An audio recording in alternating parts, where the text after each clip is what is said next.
morning, good afternoon, good evening, good middle of the night to you insomniacs who are sitting there at 3 a.m. laying in bed wishing to God that you could get some sleep, but no, instead you're listening to us. And what better way to put you to sleep than than listening to especially me. But anyway, and for those of you who have stumbled upon this podcast thinking to yourself, I want to hear about some movie-related stuff, who can I turn to? You've turned to Dan and Frankie Go to Hollywood. My name is Dan. And I'm Frankie. And how the hell are you, Frankie? What's going on? Taking notes from that old tourism ad. Yes. Whichever one that was. But yeah, I'll take your word for it. You know the one. I actually don't. Where the bloody hell are you? Oh, right. Yeah. Okay. Yeah, that's... Anyway. Yes. I'm doing okay. I have recovered after yesterday I went to a chocolate high tea. Which was buffet style, and chocolate doesn't particularly work well for a buffet style high tea, and I overindulged a little, and my body's a bit anti having all this different rich food, which I know, so I didn't go too far. But yeah, I just felt like resting for the rest of the day, and I didn't eat for the rest of the day. No, fair enough. Yeah, but luckily I got a ride home from a friend, so I didn't have to worry about the long public transport journey. Yeah. So, and hey, count yourself lucky that it wasn't a Buffy-style high tea where you had to fend off vampires as you ate delicious chocolate stuff. Like, that would have been a whole really different interesting. It would be, wouldn't it? Yeah. Now I'm starting to think maybe we should think about organising a Buffy style thing where we get actors we to pretend they're vampires. We can have a little cafe section in our movie theatre. Yeah. A Buffy style high tea. There you go. Yeah. All right. No, that sounds like fun.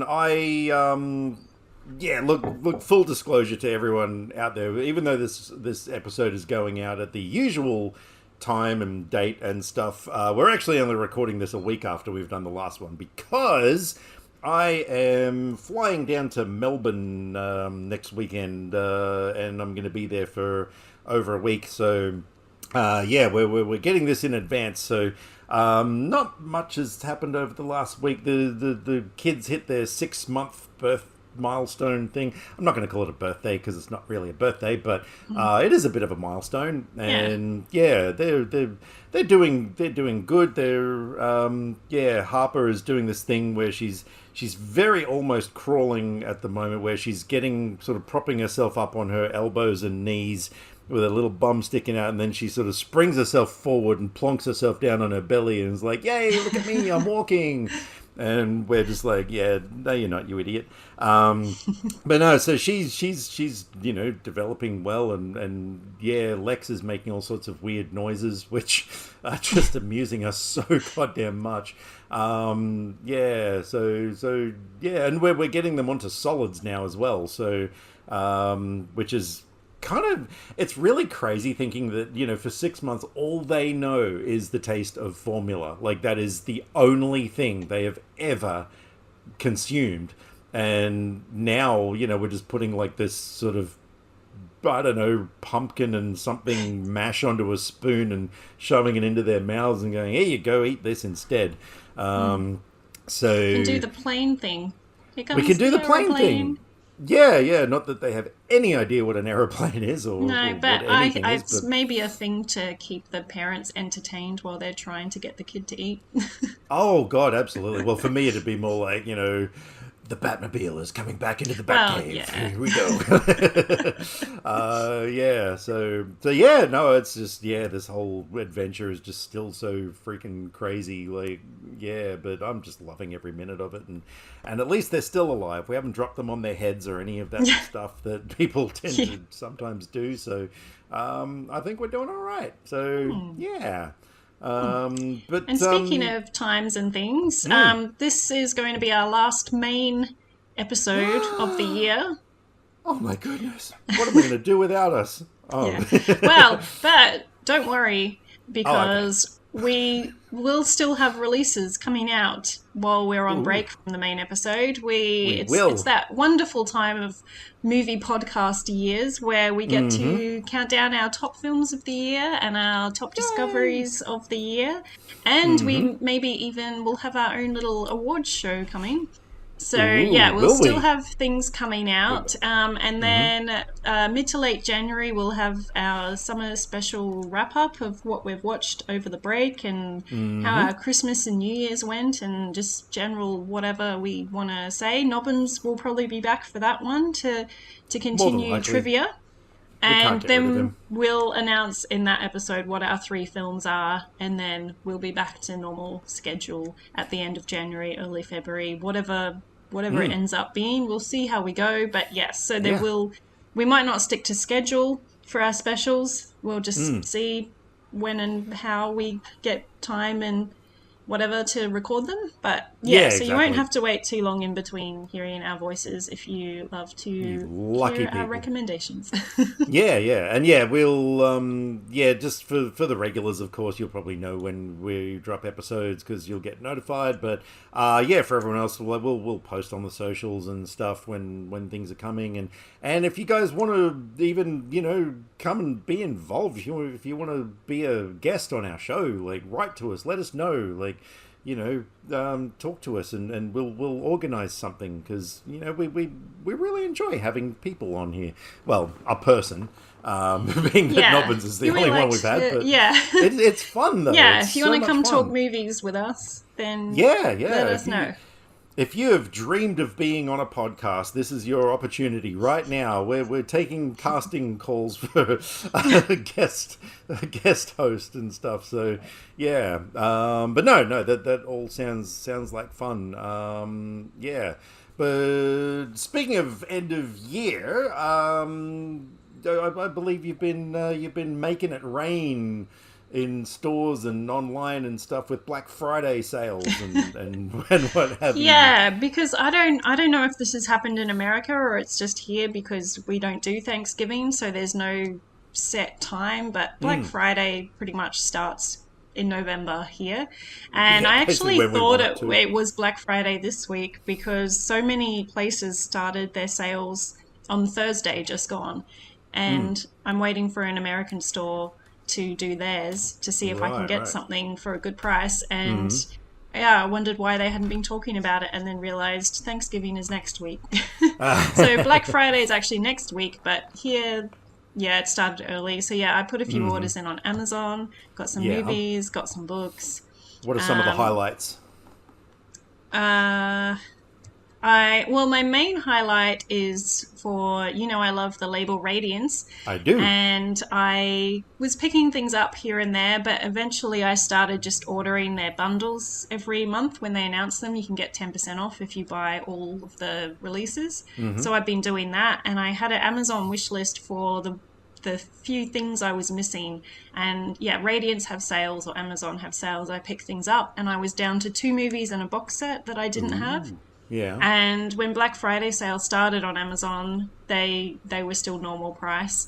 But I checked back recently, and one of the movies in the box set were reduced by a lot, like cheaper than I'd probably ever get them. So I grabbed them straight away. Yeah. And then I checked a day or two ago, and the last movie was down to $25, which is crazy cheap for a Radiance release, and, worth paying more for theirs because they put a lot of work into them and their extras are really good. And so I grabbed that. So now I have every single Radiance release out to date. Oh, nice. So, yes, and I've got December's release and January releases pre-ordered, I think. And they've announced the February ones. So I'll be doing a pre-order for that. I've got till the 6th of December to pre-order at the discount. So... so I'm very excited. So that's the main thing. I mean, hey, the cats don't get to eat, but at least your Radiance collection is complete. So I did not. That rhymes. I did not crazily overspend. And JB Hi-Fi, of course, here had 30% off all their movies. So I did a bunch of orders. Of course, one was supposed to arrive by Friday, and they haven't even processed it yet because I forgot that they're not the best at following through on their delivery. No, they think they can get away with anything because, ooh, look at us. We're like the only retailer of movies left. Actually, are they? Oh no, they're the main ones that have stores everywhere. Because like department stores don't have them anymore, and like, no places like Sanity are online only now and stuff. So so JB just think they can, we're their bitches now, and they can do whatever they want with us. Yeah. So what were some of the things you got from JB? Well, they had buy two get one free on a selection of movies, so I picked up Dune Part 2 and what was the other one? Primal Fear. And such a good film. Yeah, I haven't seen that for a long time. So, such a good film. One of my favorite twists of all time. Like, yeah, my God, actually, we should probably make that like a main feature at some point. Next put it year, on the list for next year. I really want to watch that movie again. Yeah, I know it's been so long that I don't remember a lot of details in it. Right. I just remember that great performance. I actually went and read the books. There's 3 books that have. Oh, is there? Richard Gere's character. I think the first one is Primal Fear. Right. The second one, I think maybe relates to the same story. The third one I remember was something completely different, and I didn't like it as much as the first 2 books. But I might have to read the books again too, or look them up. But and I also got as the free one the original version of The Italian Job, which I haven't seen, but. I liked the remake, and it was good, wasn't it? It's Michael Caine, and I know from watching another movie that was made a couple of years before or after that, he was kind of hot in that time period. So, so I'm looking forward to seeing that. And I also picked up the Twister 4K that got released recently, and a couple of Hallmark Christmas collections. One of them has the Santa Summit, which I bought because the guy who wrote that is the guy who wrote Hot Frosty. Got to keep that going. Yeah, so I wanted to see another of his movies. Of course. Well, I wasn't planning on buying anything because I've got to keep my money for this Melbourne trip, and the kids and cats and things need food or whatever, I don't know. But I was in JB Hi-Fi just to have a look around. But I was going through the superhero section, and I came across so there was a massive, and I'm talking one of the biggest comic book events of all time that happened in the 80s, I think it was, called Crisis on Infinite Earths, which is a big DC thing where they basically got to a point where they were kind of like, hey, we need to kind of tidy up the whole DC universe and everything. So there was this huge event, and I was aware that they made some animated feature films. I thought there was only 2, but it turns out there was 3, and I was looking at them, and then I saw there was an actual, like a 3-disc box set, of the 3 feature films. And the price tag on it said $37, and I thought, okay, 30% off, that's going to be around 25, 26, I don't know. And so I took it to the counter, and it scanned through at like $20 something, and I thought, oh, okay, that's not too bad for 3 feature-length movies and, Blu-ray extras and all that sort of stuff. So, so I did get those because, I didn't actually read the comic book saga when it happened, but I know a lot about it. So, I'm looking forward to getting into these films. And I think you might like them as well because there's a lot of Flash-related stuff. He's actually one of the central characters in it, and the movie, The Flash, sort of borrowed from that story in various ways. So, it might be something that could interest you, I think. Definitely need to check it out. Yeah. All right. Well, I don't know about you, but I think I'm ready to kick your ass, Frankie. It is time to deliver the beating of the century. I am, of course, referring to the next installment in our ongoing trivia contest, starring, he's not a co-star. He is the star of this because he delivers the goods. Starring our good friend Nobbins. Hello, Nobbins. How you doing? I'm good, thank you, Daniel. How are you? Look, could I possibly be better? I don't know. If I could, I would, but I More don't even. sleep, That was possibly. Might be good.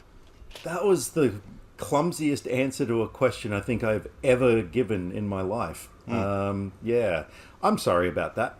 But That's anyway, so yeah, for anyone who is only tuning into our podcast for the very first time, why? No, we're currently doing a series of trivia quiz thingamajig where our friend Nobbins here is going to be giving us 20 questions on a topic of his choice, and the first person who gets to 100 points is going to be the recipient of a Criterion Blu-ray from the second place winner.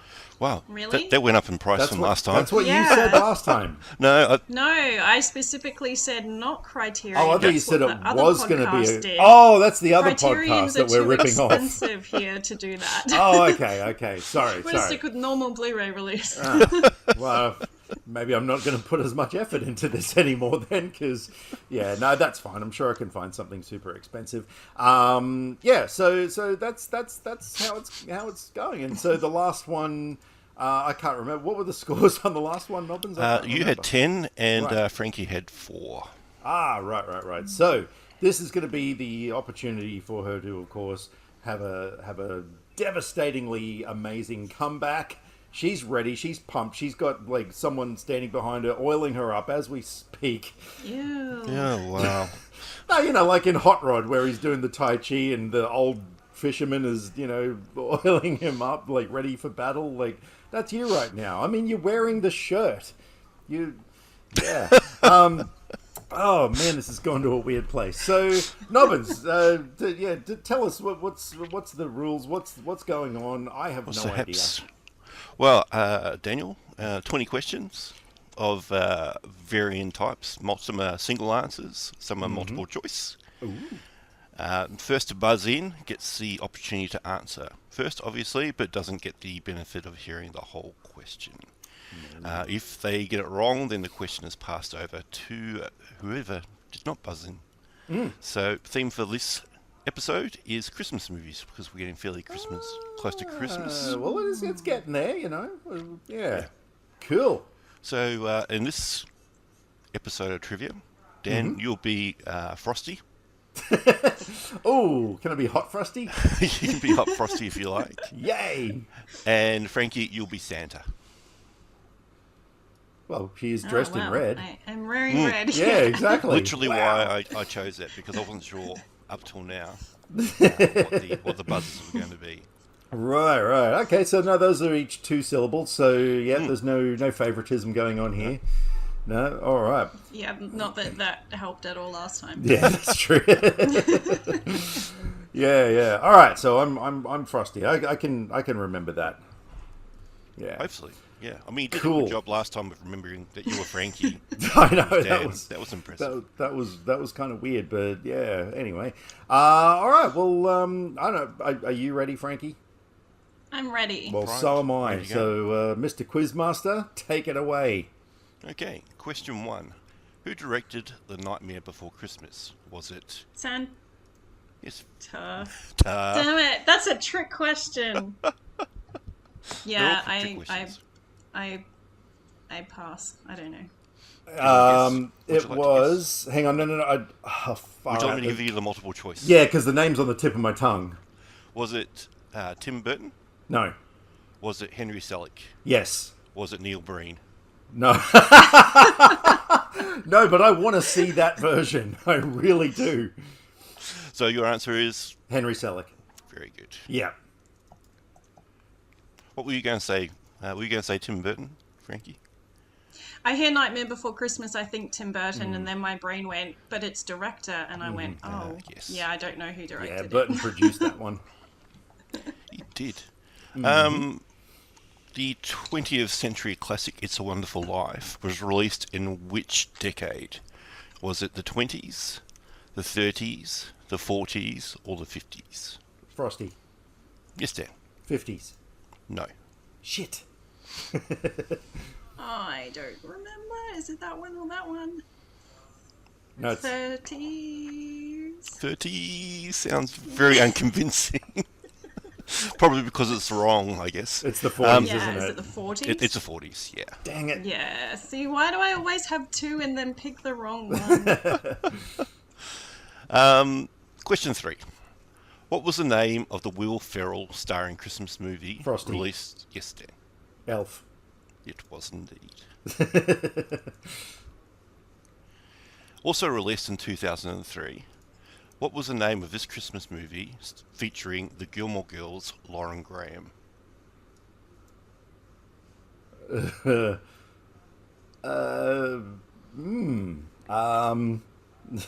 I no idea. Santa. Yes. Was Frankie. she? I'm trying to think of any Christmas movie that I can't quite. Was she in Christmas with the Campbells? I don't That's know. just a I've never heard of that plucking movie. a title No. out of air. But it's not I think that's a movie. It's something like that. I don't know. I Christmas just... with the Cranks, maybe? No, it's not that.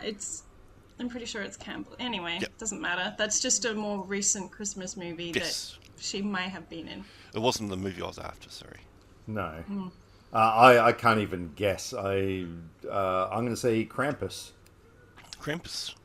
Pretty close, but it was Bad Santa.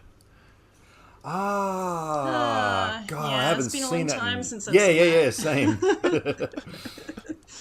same. Question 5. What was the name of this Peanuts Christmas movie released in 1965? Was it A Charlie Brown Christmas, A Snoopy Christmas, or A Linus Christmas? Santa, Yes, Frankie. Charlie Brown Christmas. Correct. You deserve that one. You're a bigger Peanuts fan than me. You're more nuts than peanuts. Yeah. I almost answered that one without waiting for the answers, but then I thought there could be more than one Christmas movie, and I don't remember years. It's a Snoopy Die Hard. Talking about Die Hard. Oh, What's surname did the FBI agents in Die Hard share, despite not being related? Was it Frosty Yes, Dan. Johnson. Correct. Yeah, Wow, that's Agent Johnson. insane. This is Special Agent Johnson. No relation. No relation. Question 7. In the Polar Express, what time did the Polar Express arrive at the boy's house? Frosty. Was it... Yes, Dan. 137. It was not. Damn it! I put everything on that one. Yeah. Yeah, unsuccessfully. Was it midday, 9 p.m., midnight, or 3 a.m.? Well, I've never seen that movie. Yeah, me neither. It's a real horror show. I have no idea of the plot to know if it... 9 p.m. No, it was midnight. Midnight, isn't yeah. it? Yeah. Oh, Oh, dang it. I don't know if I'm going to beat 4. I can't wait to get that Criterion Blu-ray. This is going to be so good. The horror classic Black Christmas featured which actress? Also known for her super Frosty. performances. Yes, Dan. Margot Kidder. Yes, it was. Question 9. What was the name of this 1996 Christmas movie starring Arnold Schwarzenegger? Frosty. Yes, Dan. Jingle All the Way. Yep. I'm so sorry, Frankie. Okay, for question 10, we've got a multiple choice. Okay. What was the name of Santa's son in this 2011 Christmas movie featuring his name? Was it Kevin, Barry, Alfred, or Arthur? Santa. Yes, Frankie. Arthur? It was indeed. Yay! I thought there was a movie that had the name Arthur in it. You were absolutely correct. I Hang on, what was there's a the couple. question again? What was the question again? What was the name of Santa's son in this 2011 Christmas movie featuring his name, as in the son's name? It was Arthur Christmas. Oh, God, I thought you were talking about the movie Arthur, and then there was the remake with Russell Brand, and I was like... That's not a Christmas movie. 2011. But yeah, that's what I'm thinking, like, yeah, that was really confusing. But no, well done. Good. We got there in Yeah. the end. Arthur We did, Christmas is the yes. movie. Well, yeah, I got there straight away. So That's true. Yeah, you did. Question 11. What all-round performer continued his guest appearances in A Very Harold and Kumar Christmas? Was it Neil Patrick Harris, Hugh Jackman, Russell Crowe, or Neil Breen? Frosty. Santa. Frankie? Hugh Jackman? No. Frosty. Oh, see, I just thought all round. Yes, Neil Patrick Harris. it was Neil Patrick Harris. I didn't know he was an all-round performer. He's a music man. He's won Tonys and. I did not know that. I've not seen any of those films, but I just somehow know that he was associated with them in some way. So yeah, that was a little nugget in the back of my brain. He actually plays himself in it. It's very funny. He plays with himself in it. Did you say? He plays with himself in it. It's Yeah. Right. R-rated for that reason. Yeah, cool. That's why he's an all-round performer. Yeah, he's like Santa. He comes once a year. Anyway, question 12. What was the name of this 1988 remake of A Christmas Carol starring Bill Murray? Frosty. Santa. Yes, I Frankie. can never remember my name. Is it Scrooge? Yeah. Yes. it was. Damn it. Hey. Oh. I haven't seen that since I was a kid. I Keep remember. stumbling on my own name. I'm like, yeah. Frosty. I am Frosty. Frosty. Okay. You did much better with Frankie than Frosty, ironically. Yeah. Anyway, it's fine. Question 13. Who directed the 2003 romantic comedy Love Actually? Frosty. Yes, Dan. Richard Curtis? It was. Yeah. Question 14. In the movie Home Alone, what is the name of Macaulay Culkin's character? Is Frosty. it... Yes, Dan. Kevin? It is. Yeah.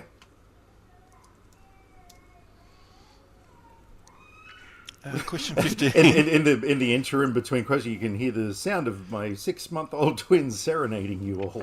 I thought it was cats. There you go. They make a lot less noise.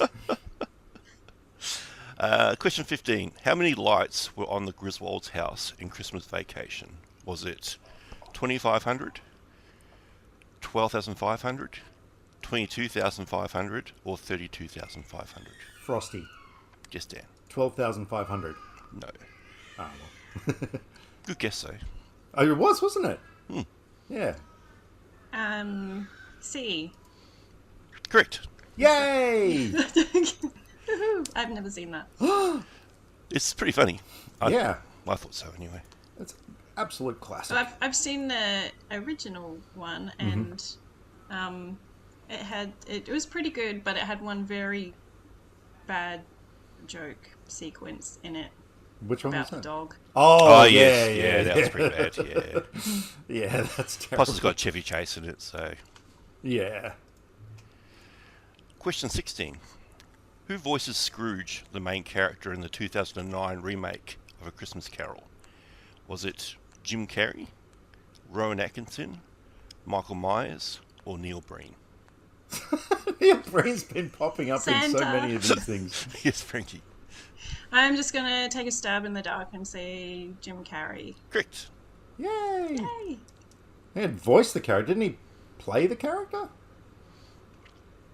Well, playing a character involved voices. Oh, that was a trick question, man. Because I was like, oh, there was that one with Jim Carrey, but then when you said voice, I was like, oh, so it must be an animated version and that I don't know about or something. That's all right. That's fine. Alrighty, so it's very close. Dan, you're on 7 and Frankie, you're on 5. There's 4 questions I left. beat 4. Yay! Dominating.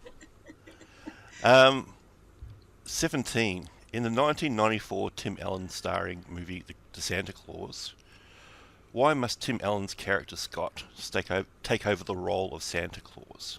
Was it A, he gets cursed, B, Santa Claus dies after falling off his roof, or 3, Santa needs a break from Christmas and takes a holiday? Frosty. Santa.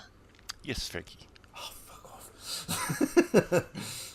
B. Yes. Oh, fuck. I was going to say that as well. Pretty dark way to... I haven't actually seen the movie, but it's Yeah. pretty dark. There's a lot of kids movies from the 90s and 80s that are pretty dark. Like Home Alone, I rewatched a while ago after not seeing it since I was a kid, and I was kind of surprised at how very violent it is for a kid's It is. PG movie. Yeah. But, most of the violence is against no good burglars, so it's fine. Exactly. So it's justified. Yeah. Question 18. In How the Grinch Stole Christmas, Jim Carrey spoke with an accent. Which actor did he base that accent on? Was it Michael Myers, Sean Connery, Ewan McGregor, or Peter Capaldi? Frosty. Yes, Dan. I'm going to guess Sean Connery. You would guess correct. Yeah. Two I more would have questions. guessed that one too. Yeah, sure would Just I. 'cause he seems like the person that you'd want to Oh, yeah. do the accent. Iconic. Absolutely. Yep. Two more questions to go. Mm-hmm. Question 19. In 2006's The Holiday, what does Jude Law's character Miles do for a living in Los Angeles? Is he a music composer, a music producer, an actor, or a carpenter? Frosty. Santa. Oh, Dan? He's a music producer. No. Yeah. Sorry. Never even So- heard of it. The music producer. I- So the answers were a music composer or a movie producer. Or You've a combined two carpenter. answers and come up with... no, you said the wrong thing. Yeah. So Wait, you're what? wrong. Well- No, Dan was correct. You said music composer and then music producer. Yeah. Yes. What is going on right now? Did I get it right? Or Well, no, you managed to combine two answers into one. So the two answers were a music composer or a movie producer, and you managed to come up with a music producer. I heard music producer. As yeah, well. that's why I said it, because you said music producer. Dude, you're not going two weeks in a row of being unreliable, are you? Let's do a wind back and actually check on that. Well, we will later on, but yeah. Anyway, all right. Frankie? I was gonna guess music composer. Correct. Oh, this is bullshit. I must have seen something, or maybe I've seen the movie and just forgot I've seen the movie. But that just, I just thought that sounded like Yeah. something. Yeah. It is a relatively forgettable movie. I don't even think I've heard of it, to be honest. It's Wow. got Cameron Diaz and Jack Black and yeah, Yeah, I think I may have seen it. There I've you seen go. it, but I can't remember anything about it. Yeah. Yeah. I do remember who's in it, and that's about it. Right. And apparently that Jude Law's a Music producer. It's a music producer. Yeah. Yeah, he's a movie composer. Yeah. It's a movie carpenter. Yeah. He was a member of the Carpenters. They were music producers, yeah. Anyway, Yeah. please continue. Please continue with the last question. Please. So, Dan, you're on 8. Frankie, you're on 7. It's all coming down to this. Ooh. Last question. What was the name of Scrooge's old partner in A Christmas Carol? Was it A. Joshua Jenkins, B. William Porter, C. Jacob Marley, or D. Santa Yes, Frankie. C. Correct. Wow. There you go. It is It's a tie. one of those things that I just needed to hear the name to remember. Yeah, If I'd had to answer it, I wouldn't have got it. No, I went to see a performance of A Christmas Carol that happens every year here in Brisbane, and so it's in my head from that. Yeah. No, when I heard the name as well, I was like, oh, I think that's the one. But then, yeah. Too slow. Exactly, yeah. Which I was a couple of times. These scores would have been different if I hadn't screwed my own name up a couple of times. But no, that's fine. So that was based on your 8 own all. incompetence. Yeah. 8 all. Yeah. Wow. Well done. Just a pity there's such a large gap from the last game, so Well. I haven't made any ground. So, well, no, hang on. We're on 18 and 12 now. Like, that Correct. seems a lot more, a lot closer than Manageable. 10 and 4. Like, I don't know. What? Well, technically, it's still the exact same number Yeah, apart, but my it point. just But as a seems... percentage, it's actually smaller. So There you go. Yeah. That's what I'm trying to get at here. Thank you, Nobbins. I just needed somebody intelligent to actually articulate what I'm trying to, what's going on in my head right now. Yeah. Cool. Well, there you go. That was a lot of fun. So, Nobbins, thank you very much for all of your effort in bringing to the masses such Christmas joy and merriment, and other assorted bullshit. I don't know. Yeah, but no, are we going to still keep trivia going through the Christmas period with our special episode, or? Well, no, because they're special episodes. Yeah, so it'll be when we return back to normal format in January. It will be. So you got time, Nobbins. You got time to come up with some doozies. Some doozies. I'll Yep. attempt to do that. 20 questions on the filmography of Mr. Neil Breen. Excellent. Yeah, And yeah. to any listeners out there, if you were playing along, let us know how you did. What score you Yes, got. absolutely. You can feel free to drop us comments on the socials where we are at Dan_and_Frankie. You can, well, a lot of people listen to this podcast on YouTube, and in the entire time we've been doing this, one person has ever left us a comment. So, YouTubers, get on there, leave us comments and stuff. Or you can even send us a good old-fashioned email at I don't know. It's been so long. What is it? Dan and Frankie podcast at outlook.com or gmail.com. We've got two email addresses that I know sometimes I say, oh my God, we get inundated with correspondence from people, but that's complete bullshit. We've never received anything from anyone. But that's the email addresses, isn't it? Dan and Frankie podcast at Outlook and Gmail. Isn't it? Frankie's looking completely... Hang on, bemused. it's just... Just send emails to those addresses and hang on, it's fine. I just have to Yeah. close the other thing so that I get the option to switch. Oh, well, I'll tell you what, after all this effort, people better write to us. I'm not even kidding. So do you have two email addresses so you can email yourselves and just reply No, back and forth?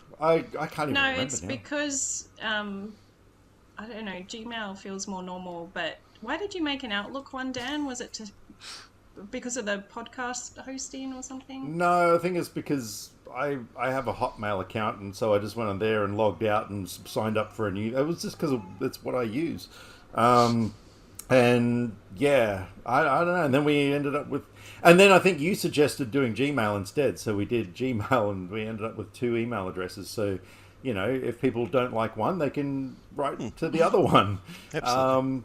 Yeah, or they can write to both. They can, by all means, you can CC the other one in with the emails that you send us.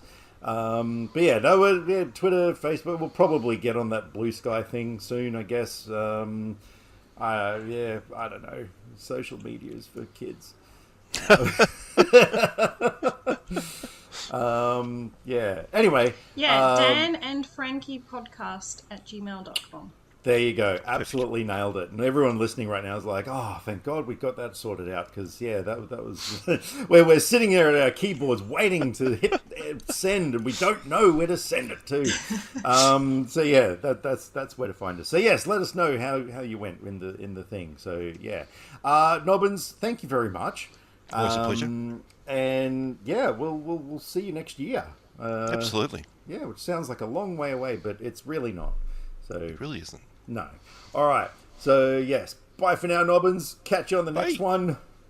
Well, that was yet another fun trivia round, and congratulations to you. 8 points each. That's more like Yay, I it. broke the 4-point curse. You did. Like, let's keep that shit up, and let's hope that next time you actually beat me at one of these things, because I need to get over 10 next time. I need to get over the 50%. yeah. I actually feel good that I flubbed my buzzer name a couple of times, because I want you to, like... Oh, here we go. Yeah. What? No, Don't there pity were a me. couple of moments where I flubbed my thing and you came in and Nobbins Yeah. took it. I was like, okay, but no, I'm glad. I'm actually happy that happened. So yeah, Because I would love for this when we get nearer to the 100 points, like, for us to be like really close. Like it'll just make it much more exciting. Yeah, I think it would depend on Nobbins, like the themes he picks and that kind of thing. How it goes. I need to. Yeah. Well, if we do a Neil get Breen some of my special theme subjects. trivia, No, we'll probably that can't happen. Yeah. No, but hopefully by then you'll have seen all of Neil Breen's filmography and you'll just be a super fan. And yeah. Oh, hey, you never know. But speaking of Christmas films, since we're on the whole Christmas angle, you came up with a bit of an idea for something we can talk about, didn't you?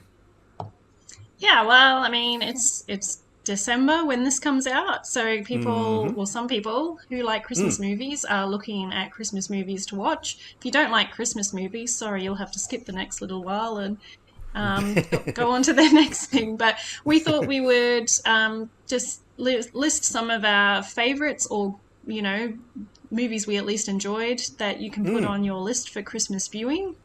You can and you put it on your list wanted and to check go it twice. into horror. I did. And well, yeah, because there's been some really good I haven't Christmas seen enough horror films and recently. Like there's been some good ones that have been coming out, and I'm kind of like, now I've sort of got my Christmas horror staples that to watch every year if I get a chance to, and to show the kids one day. Like, this is the true spirit of Christmas. Gutting somebody. You need to Christmas watch tree. that puppet killer movie. I do. I really do. Yeah. Yeah, that has a thing about showing kids horror movies at a very young age. Oh, right. Okay. All right. It's cool. even if you just watch the beginning, there's a montage at the beginning, because the main movie is when the baby is grown up. But right. Yeah. Okay. That's such cool. a fun movie. Anyway, Yeah. I don't know. I couldn't think of enough Christmas horror. A lot of the Christmas horror movies I've seen have not been recently. So I thought I'd leave the horror to Dan, and I have come up with 5 non-horror Christmas movies. So if you're not into horror, you can still maybe get some things from this list. Yeah, and one of my movies, I'm sort of thinking now, it's not technically really a horror film, but that's okay. I mean, you didn't have to, strictly stick to horror. You just have gone more in that direction. Yeah. I did have a backup, because I only discovered this morning that the movie The Lodge, which I discussed in a way earlier episode, which was an absolutely mind-blowingly brilliant film. I forgot that was actually set around Christmas time, so that would technically classify as a Christmas horror film. But yeah, actually, I had an interesting conversation with our friend Wombat last night, who we were talking about what qualifies as a Christmas film, because he was saying Die Hard is a Christmas film, Lethal Weapon isn't. And we're like, but hang on, Lethal Weapon's set at Christmas time. But so he posited, and this is actually quite a good point, that in order to make it a Christmas film, it needs to the plot needs to happen because it's Christmas time. You know what I mean? So like Die Hard, for instance, couldn't have happened if it wasn't Christmas time. Whereas Lethal Weapon, on the other hand, could have happened if that just happened to be set at Christmas. So I was kind of like, wow, that is actually a really good point. Yeah, which also kind of messes up one of the films on my list, but I don't care. I'm sticking with it. But I'm gonna throw it over to you to kick this off. So what have you got? What's the all right. Well, I first was on your going list? to avoid main, like, big films because everyone knows them already. But if this is a sort of recommendations list, I thought, well, I'm just going to put 2 big movies on because they're my favorites, and I think everyone should watch them. Even if you've already seen them, watch them again. Yeah. So my first movie is Love Actually, because I mean, come on, that's pretty much the first movie that pops into my head thinking of Christmas movies. Yeah. I mean, it's got an amazing cast. It's got Hugh Grant, Alan Rickman, Emma Thompson, Liam Neeson, Bill Nighy, Keira Knightley. So there's so many people. And, it covers a whole range of people, so some stories are not as interesting as other stories, but overall it's just a really good time. And you have like Oh yeah. Bill Nye trying to record his Christmas Yeah, song. his washed up rock star kind of persona. I love Christmas that is so all much. around. Yeah. Yeah. That bit, where and they're this like also doing has, take after take in the recording studio. Yeah. That was so funny. Also has Chris Marshall in. Just shout out to him because I really like him. His Which one was story is Chris not as Marshall? interesting. He played Colin, the guy who was traveling and meets the girls. Oh, right. Yes. I do Yeah. remember him. Yeah. And what would you say out of all the stories? What do you reckon? Which one's your favorite? Well, I love Hugh Grant, so obviously, that's the standout. But I also think Liam Neeson and the kid, who I can't remember which one the kid is, but yeah, I thought that was really cute. Yeah.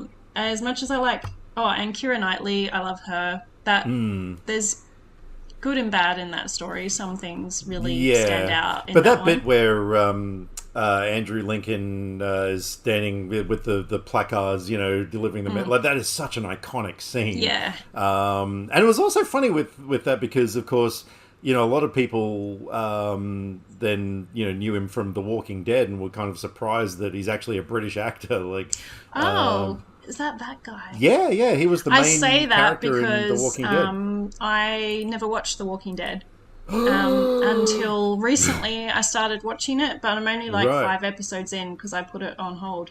Wow, Love Actually is going to be different now when I watch it. Yeah, no, a lot of people were, who may not have seen Love Actually, I guess, who were fans of The Walking Dead, were like, holy shit, Rick Grimes is British. Wow, never saw that coming because, he plays a pretty convincing American. Yeah. I know it's kind of a downer story, but I don't know if it was my favorite, but the one that sort of had the most emotional impact on me was the one between Alan Rickman and Emma Thompson, where he's sort of a less than favorable husband, and yeah, that moment with the Joni Mitchell CD and everything, where Emma Thompson thinks she's getting was it a necklace? I think it was a necklace. Or some item of jewelry. Yeah. And she opens it up and it's the Joni Mitchell CD and like, oh my freaking God, that performance, the look on her face just spoke volumes. And yeah, I always just sort of sink into my seat and, it's just such an awkwardly horrible moment. But the way that she put that performance across was stellar. So that one kind of stands out to me as one of my favorite stories in that film for all the wrong reasons. That is definitely one of the best Christmas movies ever made. There is absolutely no question about that.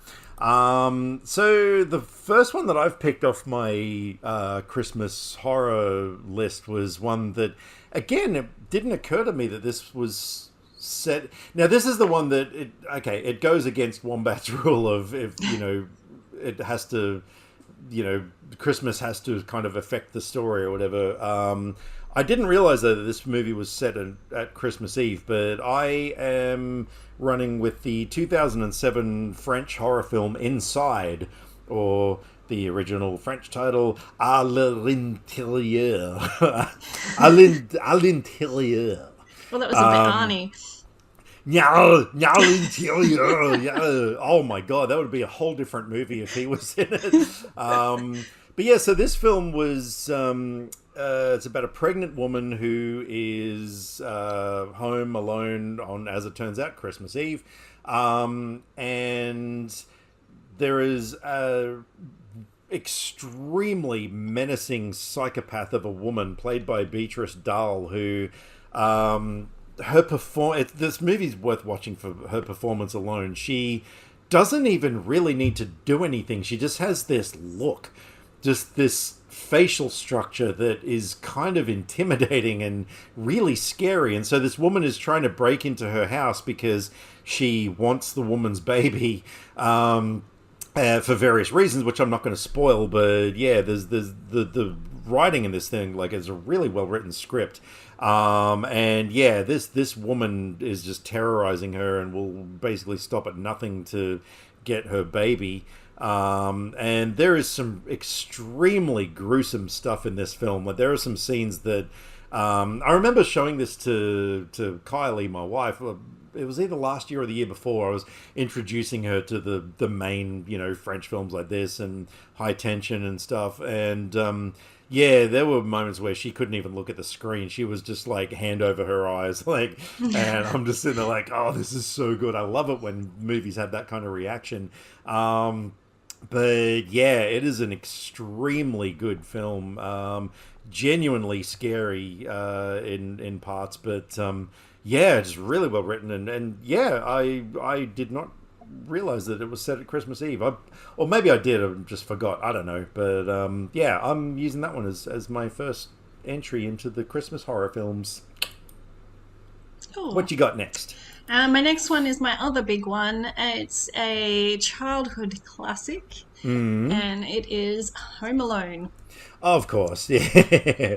And I don't know if Home Alone is still a big deal these days. Like, if people are still watching it a lot for the first time. So. I hope so. So yeah, it's just, especially watching as a kid, it's just such a cool story that, this kid's family just go off on Christmas holiday and forget him because their family is so huge. And they check they have everyone by counting and count someone else instead of him. So he's home alone for Christmas. And then there's a couple of burglars who are trying to break in, and he's setting booby traps and things to keep them out. And I rewatched this actually quite a number of years ago, because I can see it was pre-Letterboxd, which I started logging things, I think, at the end of 2016. So it's like Love Actually. I think I need to revisit it again this year. And so it's a lot more violent than I expected when I did this rewatch after not seeing it since I was a kid.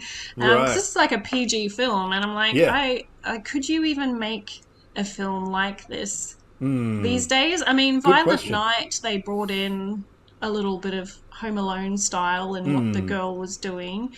But, I was surprised. But, this is a very fun movie, and so I think, if you haven't seen it for some reason, you should seek it out. Oh yeah, I think everybody has seen it, but who knows? Maybe there are some people who haven't seen it. But... Hey, as I have discovered from other podcasts from people who teach film at universities, there's a lot of young people that don't watch anything pre-2000. Wow. That's just... So potentially there are people around who have not seen it. We're actually having a discussion at dinner last night as to what the oldest movie each of us have seen, and because we were talking about Nosferatu, and I mentioned that I've got the 1922 version on DVD and stuff, and I think I well, not that it was a competition, but I won that round because I've got like the 1922 version of Phantom of the Opera on DVD.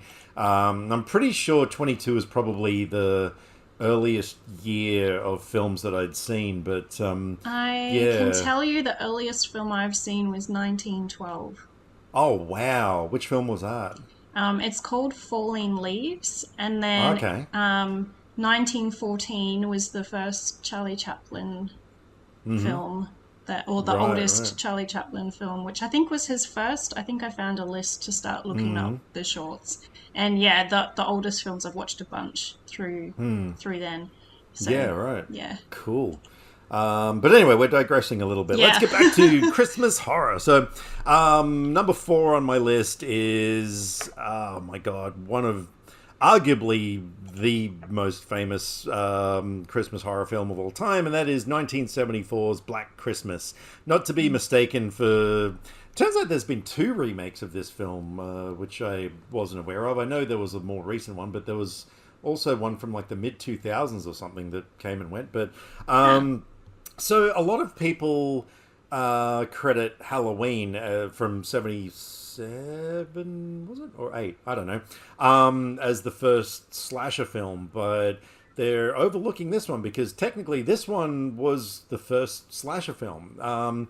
It's set in a sorority house where the girls are preparing for the festive season, and a stranger starts a series of obscene phone calls, and things just kind of like escalate from there. But it features a really famous moment involving a bedroom and an open closet door, which is just like one of the most famous things out of horror films of all time. But I'm also just noticing, which is something that I don't know if I was aware of this, but the director of Black Christmas went on to, exactly 10 years later, directed a little film that we've discussed before called Rhinestone. Which I don't think I knew that. I did know that Bob Clark had done other types of films because it's been mentioned on podcasts that I've listened to. So yeah, it was kind of a funny thing that he's done this horror movie with all the other things. He's also done a film which looks exactly like the type of film that my friend Steve Kirkham and I would absolutely love. The kind of film that we would have bought for $2 in a discount store, called The Karate Dog from 2004. I was just looking at his filmography, and when you started saying that, I was like, I bet he's going to say Karate Dog. Yep. Chevy Chase, John Voight, Jamie Presley, Pat Morita. Like, holy shit, this has got a stacked cast. And I love the... actually, the 2 top reviews on Letterboxd. One says, everyone's watching Avengers Endgame while I'm literally sitting inside my closet watching whatever the fuck this was. And then the next one just says, the dog only does karate twice. But no, that is... Well, I think the next time Steve comes to visit, I think we're going to have to seek this one out, because that definitely looks like our kind of film. So, yeah. Anyway, over to you. Okay, I've put this one in the middle because it's been mentioned before, because I watched it earlier this year, and that is A Meowy Christmas. Ah, excellent. Because, if we're going to talk about Steve's films, we're going to take the chance to talk about them. So, that's Steve Rosinski, by the way, not Steve Kirkham. Yeah, all the Steves. Yeah, so many Steves. Yeah. So this is about a couple of burglars that trying to break into a house, and they're mistaken as aliens by a talking cat that watches too many conspiracy videos online. And so it's up to her and her rat friend Chuck to save Christmas and stop them, like, stealing stuff. So yeah, this is super fun. I actually watched it earlier this year because I couldn't wait until December to watch it. And I loved it, and it is on Tubi. So yes, definitely go and watch it. Oh yeah, no, that one was a hell of a good time, that movie. So yeah. All right, my next pick is a movie that came out just last year but has instantly made its way into my Christmas horror favorites, and that is It's a Wonderful Knife, which I know you were a fan of. You gave that one 4 stars. That was super fun. Oh, such a good movie, isn't it? I was really genuinely surprised by how great this film was. So, quick plot synopsis. Winnie's life is less than wonderful 1 year after saving her town from a psychotic killer on Christmas Eve. When she wishes she was never born, she finds herself magically transported to a nightmarish parallel universe. With the murderous maniac now back, she must team up with a misfit to identify the culprit and get back to her own reality. Yeah, this movie it was fun. It had so much heart to it as well. Especially things that happen with a character called Bernie. Yeah, which obviously I won't go into, but I love yeah, Bernie. I know the ending of this movie actually like makes me teary every time I watch it. It's just like, oh man, it's so super sweet.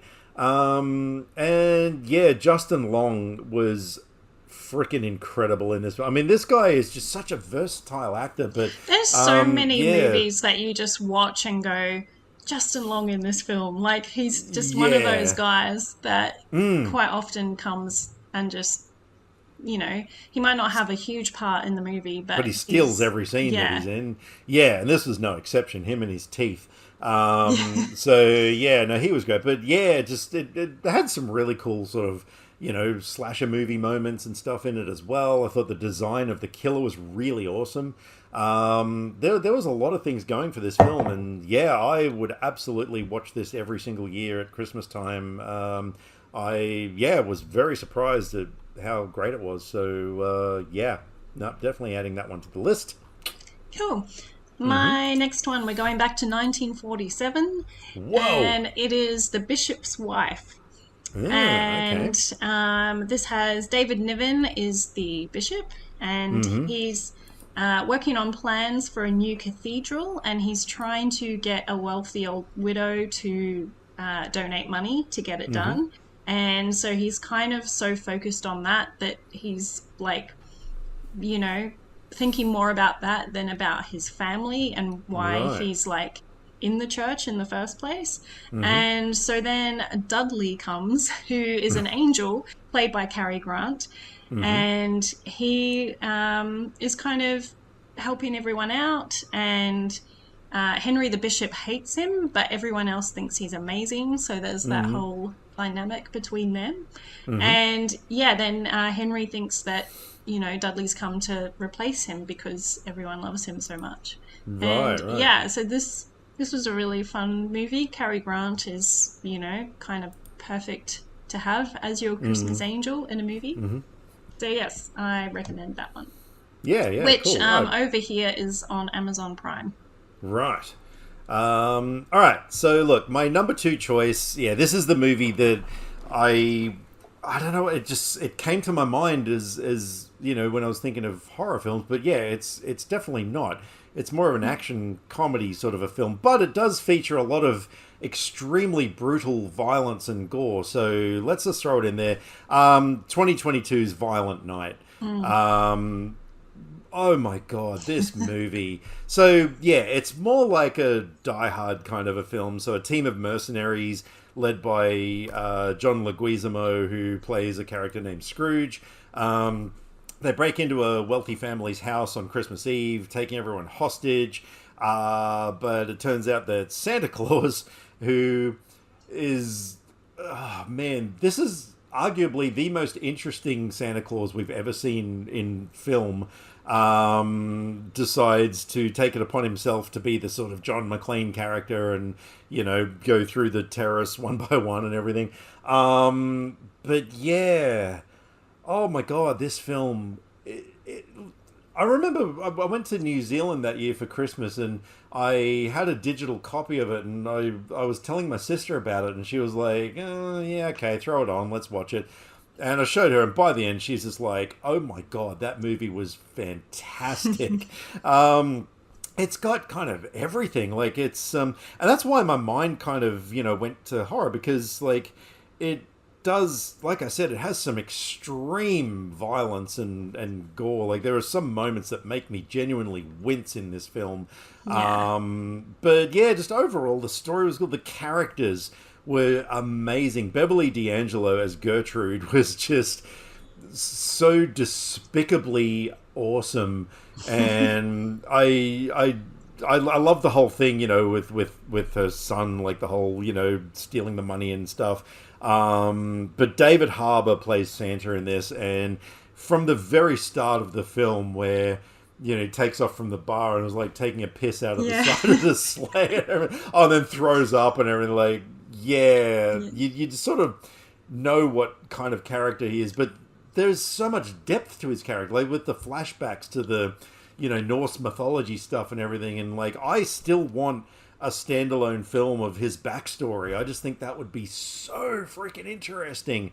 I love the little kid in it. Like you said before, like, it borrows heavily from Home Alone, but it doesn't hide the fact that it borrows from, and it even mentions Die Hard in it. Like, when Santa's pulling out things from the sack or something, he says something about a DVD copy of Die Hard or something like that, and it's just like, man, this is so much fun. Like, they're ripping off these movies, but just blatantly saying, yes, hello, we are ripping these movies off. Here is the title of the movie in our movie. Like, which I loved, but it was a sweet film. And again, like the ending of the film sort of like gets me a little misty-eyed and stuff. I love this film so freaking much. This is an absolute must-see for Christmas people who want... Yeah, well, I mean, this isn't really horror. It's more sort of an action kind of a film. But yeah, no, absolutely. Check it out this year. Don't hesitate. There you go. You heard it from us. Okay, my number one pick is my what the fuck, how did this get made pick. Okay. And I'm very sad that I watched this on Netflix and it's not there anymore, and it's like really hard to find.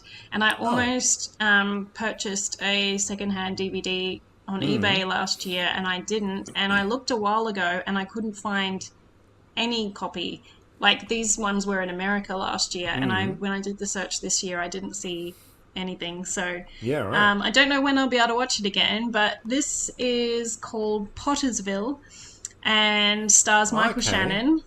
And I'm just going to read the blurb. So Maynard, a beloved local businessman, who is Michael Shannon, is mistaken for the legendary Bigfoot after an inebriated romp through town in a makeshift gorilla costume.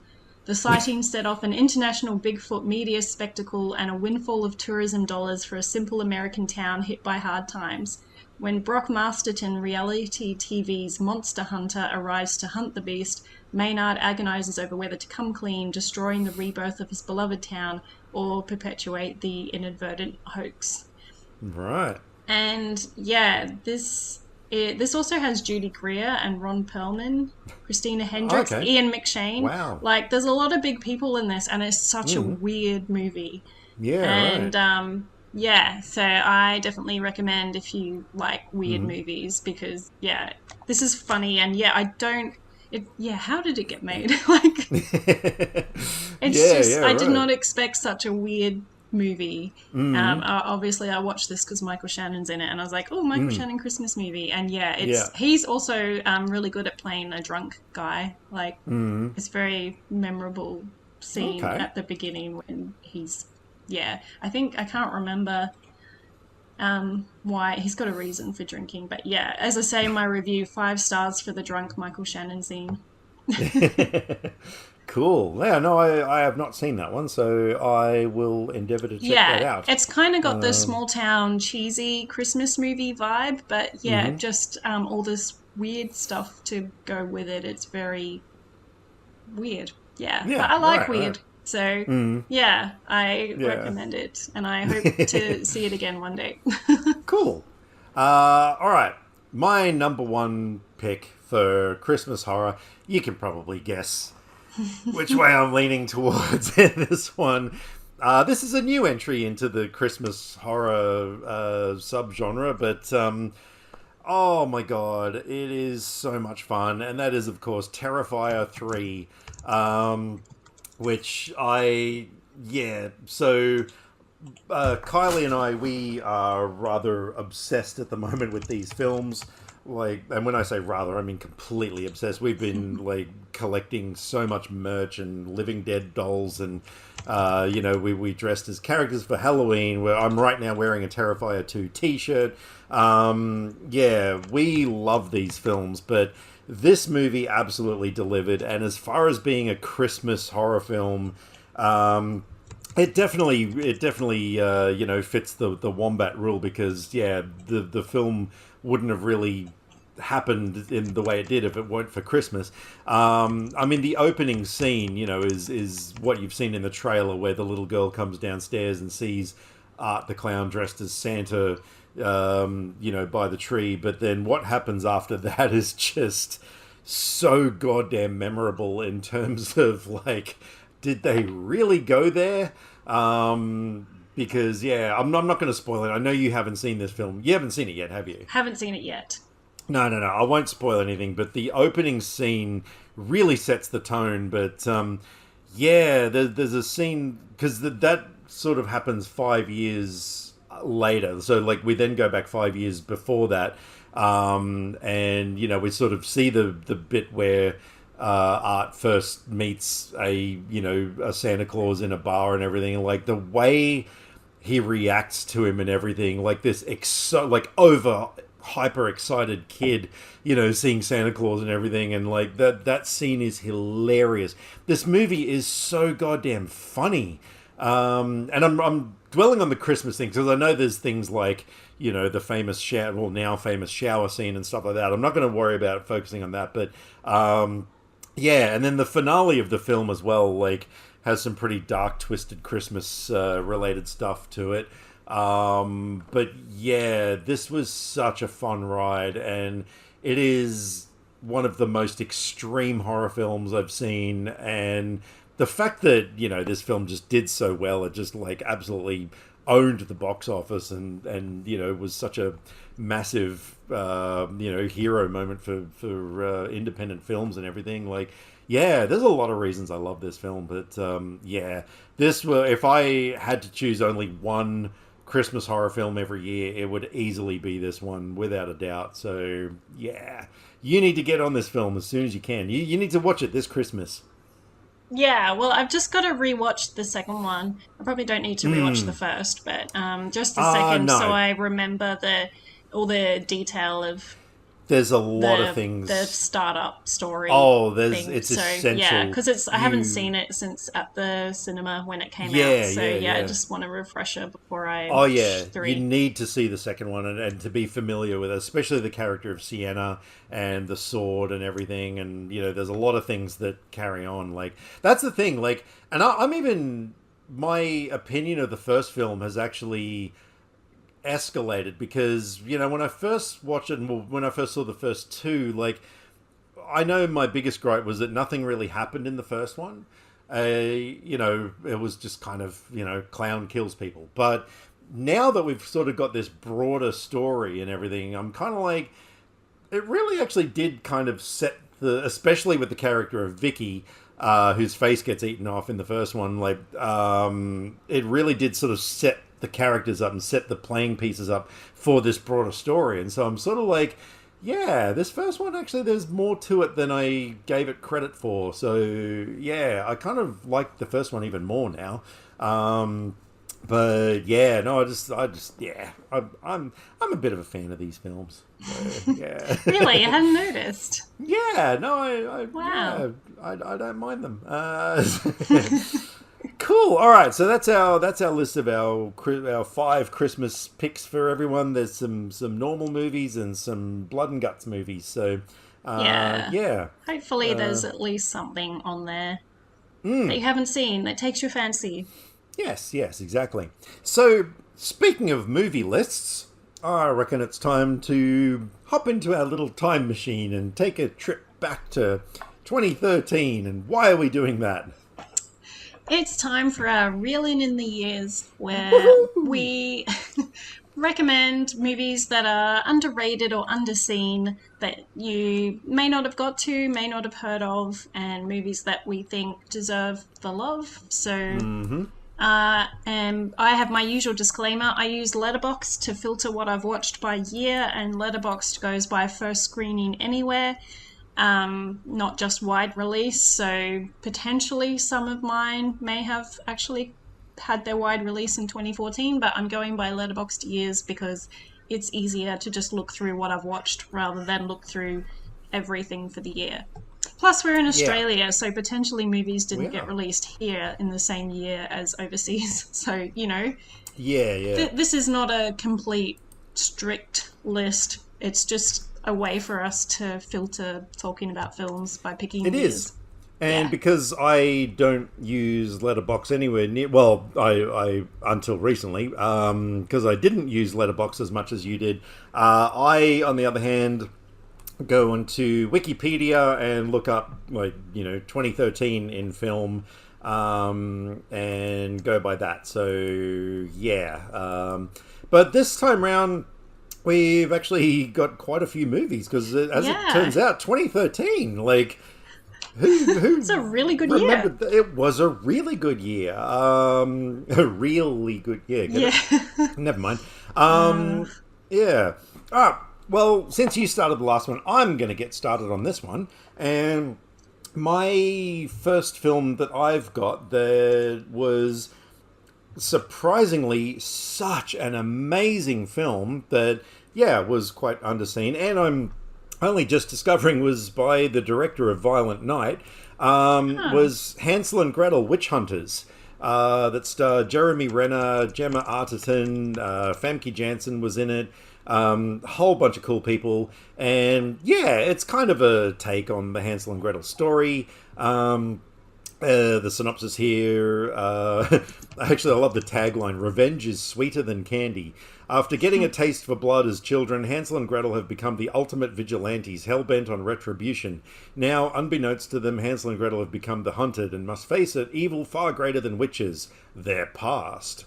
I really enjoyed this film. It was super entertaining. Jeremy Renner and Gemma Arterton had so much chemistry as the two lead characters. And it is also a really great film to watch in 3D. It was one of the ones that I got the 3D Blu-ray for, and it looked absolutely dazzling. But there was some terrific action sequences in it. It's it's kind of done in a very modern kind of a style, So I really enjoyed it. It was a great time. So highly recommend that film.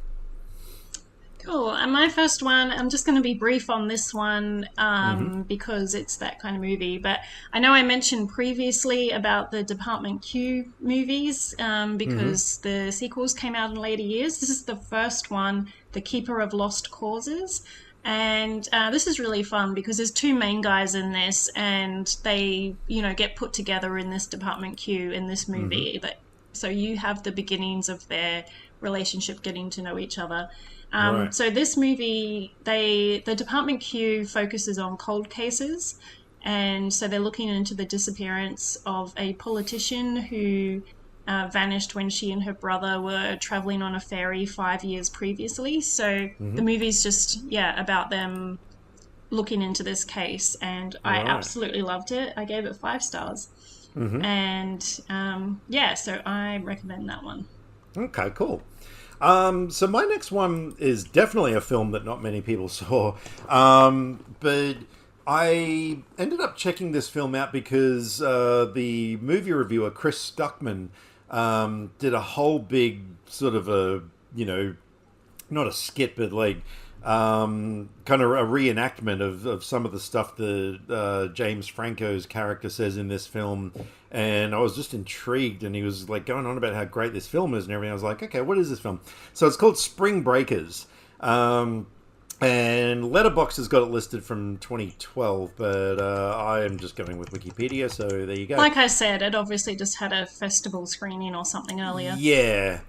So the synopsis: after 4 college girls rob a restaurant to fund their spring break in Florida, they get entangled with a weird dude with his own criminal agenda. The weird dude, of course, is played by James Franco. So out of the 4 girls, Vanessa Hudgens and Selena Gomez were in it, which ordinarily I'd kind of be like, I have no interest in seeing films with them. Like, whatever. But yeah, my God, this movie, it is one of those films that the way it is shot and edited, especially the editing and sound design and everything, it's got a really trippy, dreamlike kind of a, atmosphere to it. It's the sort of film that you get to the end of it and you feel like you just dreamed the whole thing. And yeah, James Franco's character is this sort of, kind of gangster kind of dude. But yeah, he's a really weird dude. Check out my shit. That was the whole thing that got me into this thing.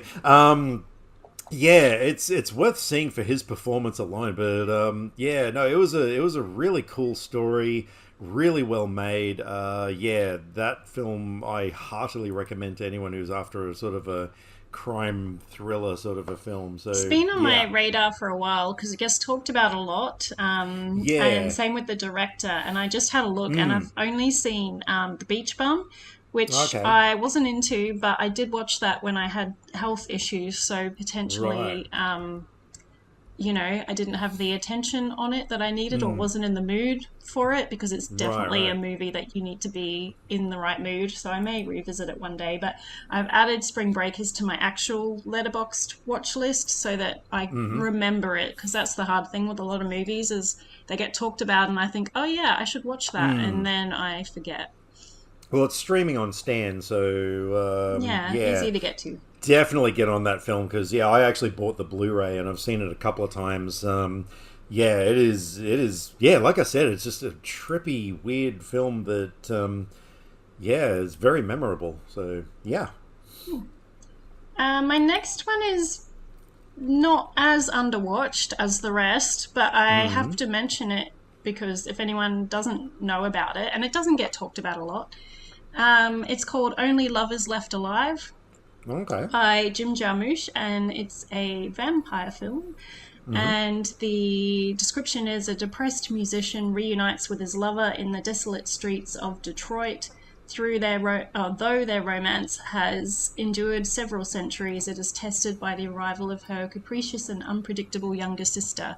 And yeah, this is it's like a vibe movie. Like, it has really cool music. I bought the record of the it's 4 songs. It's kind of a mix, and yeah, it's just one of those music soundtracks that just has very much a mood, and I feel Right. like you could play it, at night with candles and some drinks. It just has that kind of vibe to it. Yeah. Yeah. Um, Right.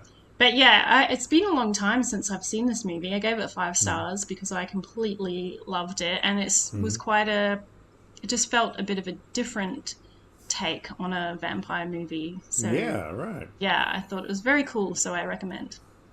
Cool. My next choice is Oh, and I would just add that that is on Stan as well. right. Right. My next choice is possibly going to have you rolling your eyes, but this is my list, and Yeah. I don't care. So I think this film would fit into the category of things that were kind of underseen a little bit. But anyway, well, it is a Richard Linklater film, so there's that. But yeah, I'm going with Before Midnight. So this is the third in the before sunrise, before sunset, whatever the fuck they were called. Yeah. Which blew my mind. But I remember seeing the first one because it's essentially 2 people walking around talking, played by Ethan Hawke and Julie Delpy, and I was gobsmacked at how entertaining this film was. That of 2 people talking, like, it was so interesting. And yeah, so then of course the sequel came out, and I thought that was equally good. And then these were real-time sequels. So this one came out in 2013, and it was not only made 9 years after the previous one, but it was also set 9 years after, which was really cool. And yeah, it's just basically the conclusion of the story between these 2 characters, Jesse and Celine. Jesse being an American who goes to visit Europe and winds up meeting this French girl, and the 2 of them just hit it off, and this is their story. And it's just, I kind of thought to myself, like, is this movie going to be any good, being that it's like the sequels come so long after, and do we need the sequel at all? But yeah, it was a amazing conclusion. And again, just the Said same by kind someone of... who doesn't know Richard Linklater well. Hey, shut It's up. his thing. He's good at that. I will have you know, let's see, before Sunset, School of Rock, okay, haven't seen Boyhood, haven't seen Hitman, Dazed and Confused. That's just... Yeah, I love no, that I just movie. mean Boyhood is like, you know, he filmed that over years because it Oh, was yeah. following. So, you know, it's his thing to follow up. Yeah. Look, okay, admittedly... And it's not I guess it's maybe comes to your mind like the whole legacy sequel thing to think about all the time passing, but that's not Yeah. what that kind of story is. I'm actually, now that I'm looking, I haven't really seen too many of his films, but I know who he is. And he very heavily inspired Kevin Smith in Clerks, so I know that much. So anyway, but yeah, no, but obviously with this film, you need to see the first two before you see this one, because otherwise you're just jumping into this story like you sort of, 2/3 of the way in. So yeah, but no, highly recommended. Do you know I actually haven't seen that one? Yeah. I own the trilogy now, and I meant to like rewatch and then finish, and I haven't got to it yet. So, Right. But Okay. I will. Yes. No, I highly recommend it. My next one, I'll just go with another one that actually a lot of people I know on Letterboxd have seen it, and I don't know that it is kind of underrated, although you put a Richard Linklater film on, and I would say this also has a director who's definitely not underrated or under talked about, and that is Prisoners, which I won't say too much because we've talked about it a lot. We did an entire episode devoted to this film. Yeah. So this was classic the Sylvester Stallone, Arnold Schwarzenegger. Oh, yeah. I had forgotten about that. And speaking of the joy of movie podcasts doing their end of year lists, it was Film Feast doing their best discoveries of the year that put this on my radar, and is why I checked it out, because I hadn't heard of it, so I just completely missed it when it came out. And I thought it was another film entirely. Yeah. Yeah. So yeah, this has Hugh Jackman and Jake Gyllenhaal, and Hugh Jackman's a dad, and his young daughter and her friend get abducted, and Jake is the detective who is put on the case to find them. And this movie is just so gripping, and I found even on rewatching, when you know everything that's going to happen, it is still so gripping anyway. So yeah, the loss of the mystery element doesn't, like, it takes a little bit away, of course, because you know what's happening, but it doesn't take away the feeling and the mood of the film. At least for me, I still get caught up in it. I think I've seen it twice now, that's right, because I rewatched it again like a week later after you had watched it and loved it just as much, and then we did our bonus episode just talking about it. So look that up if you don't know about it. That's possibly one of the best things we did, because I actually did a lot of research for it, which I don't normally do, although that mainly is because I did find one really good in-depth video of Jake talking about the movie and about Loki, who has become one of the my favorite movie characters. And you don't get a whole lot of backstory, and I love that, and it just shows that you don't need to have backstory for everything in movies. So yes, I definitely highly recommend that if you haven't seen it. Just be prepared, it's a very dark film, so if you can't handle dark films, then maybe don't. So I went from thinking of getting confused, and because that same year that Stallone Schwarzenegger movie, whatever the hell it was called, I just love that you thought I was that excited about that movie. I thought you were like going nuts about this cheesy action film, and everything. I was like, what? And then when I found out it wasn't that movie, which I can't even remember what that one was called now. But I was like, oh, okay. And then, I checked that out. Oh my God. Yeah. Prisoners is just, I'm still not over that film. That was just amazing. Solid choice. And I did have it on my list and then crossed it off because I was like, we're both going to double up on this one. Yeah. All right, so my next one is definitely a movie that no one has seen. So this was this was Much Ado About Nothing, directed by Joss Whedon, which is a modern retelling of Shakespeare's classic comedy about two pairs of lovers with different takes on romance and a way with words. I realize Joss Whedon is now frowned upon because he did something, I don't know what, but, we got to cancel Joss Whedon. I don't got to cancel Joss Whedon because I still think he is one of the most brilliant writer-directors that ever emerged from Hollywood. So I saw this movie in the theaters for a number of reasons. One, it features a whole bunch of people that, Joss plucked from his TV shows. We've got Amy Acker, Alexis Denisof, who I should mention my son is actually named after that guy. Nathan Fillion, Clark Gregg, Sean Maher from Firefly, all these Firefly, Buffy, Angel alumni were in this film. But it was also, I heard that parts of the film were shot using a Canon 7D DSLR camera, and which meant a lot to me at the time because I had bought a couple of those. That was my camera of choice for all of my filmmaking stuff, and so I was very interested to see, how how these cameras translated to the big screen. So I went and saw it, and yeah, it is so goddamn good. It is just a really entertaining film. It's it was all in black and white, but yeah, it just had that typical Joss Whedon spark to it, that witty dialogue, great banter, great performances. I absolutely really recommend this film to anyone who is, after a good sort of comedy drama, I guess you might call it. Finding out this year how into Shakespeare stuff you are. Yeah. Well, I mean, admittedly, I mostly went because of Joss Whedon and not William Shakespeare.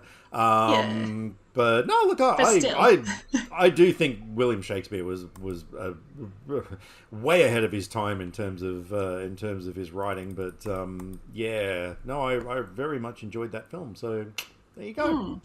All right, which one shall I go with next? That one. Let's go with this one. This is a fun one. Probably a smaller audience for this kind of movie. But Austenland, which has Kerry Russell in it, and J.J. Field, who is the swoon-worthy Mr. Henry Tilney in Northanger Abbey. So it's funny that he's in this as well. So this is a movie about a woman who goes to Austenland, which is like a... they call it an amusement park in the description, but basically you go and live in Austenland, and it's all like you are living in a Jane Austen story, and they have actors they hire to play characters in the story and everything.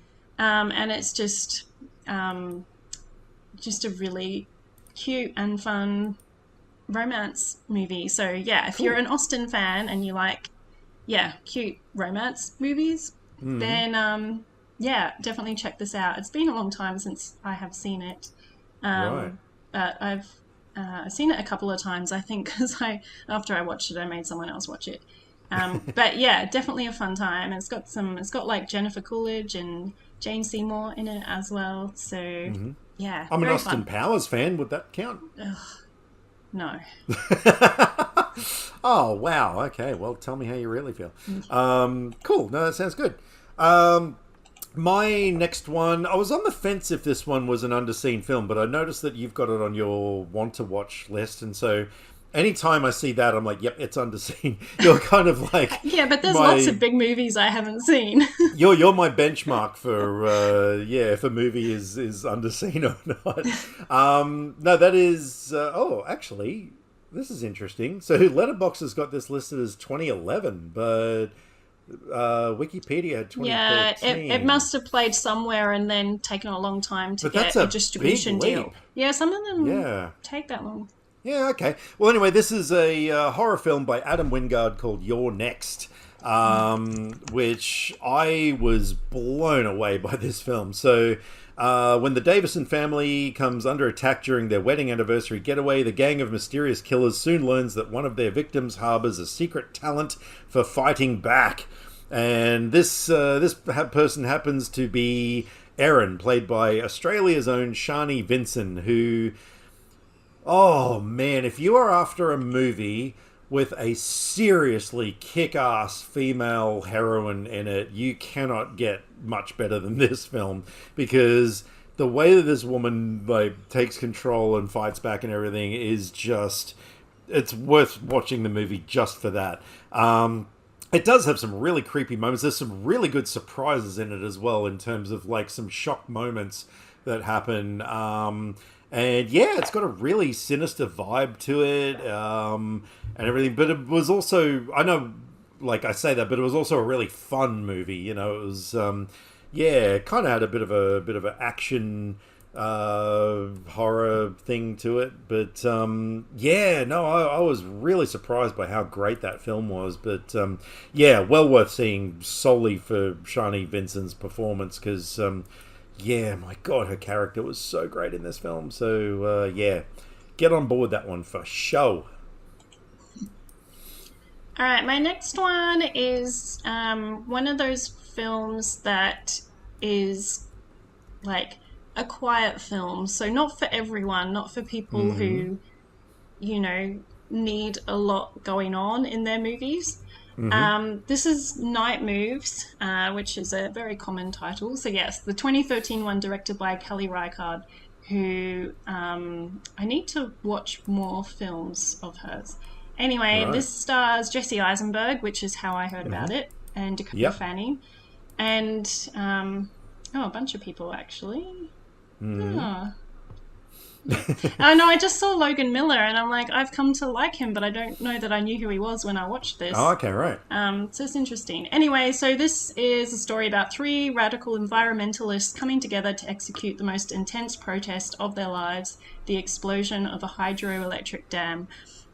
And so, it's just following, most of the movie is just following their preparations to do it. And so, it's just sort of them talking and getting the stuff. So I haven't seen this for a long time, so I could probably watch that again as well. But yes, definitely you've got to be on the wavelength of the film, I think, to be in it. Because I've had feedback that it was boring. So,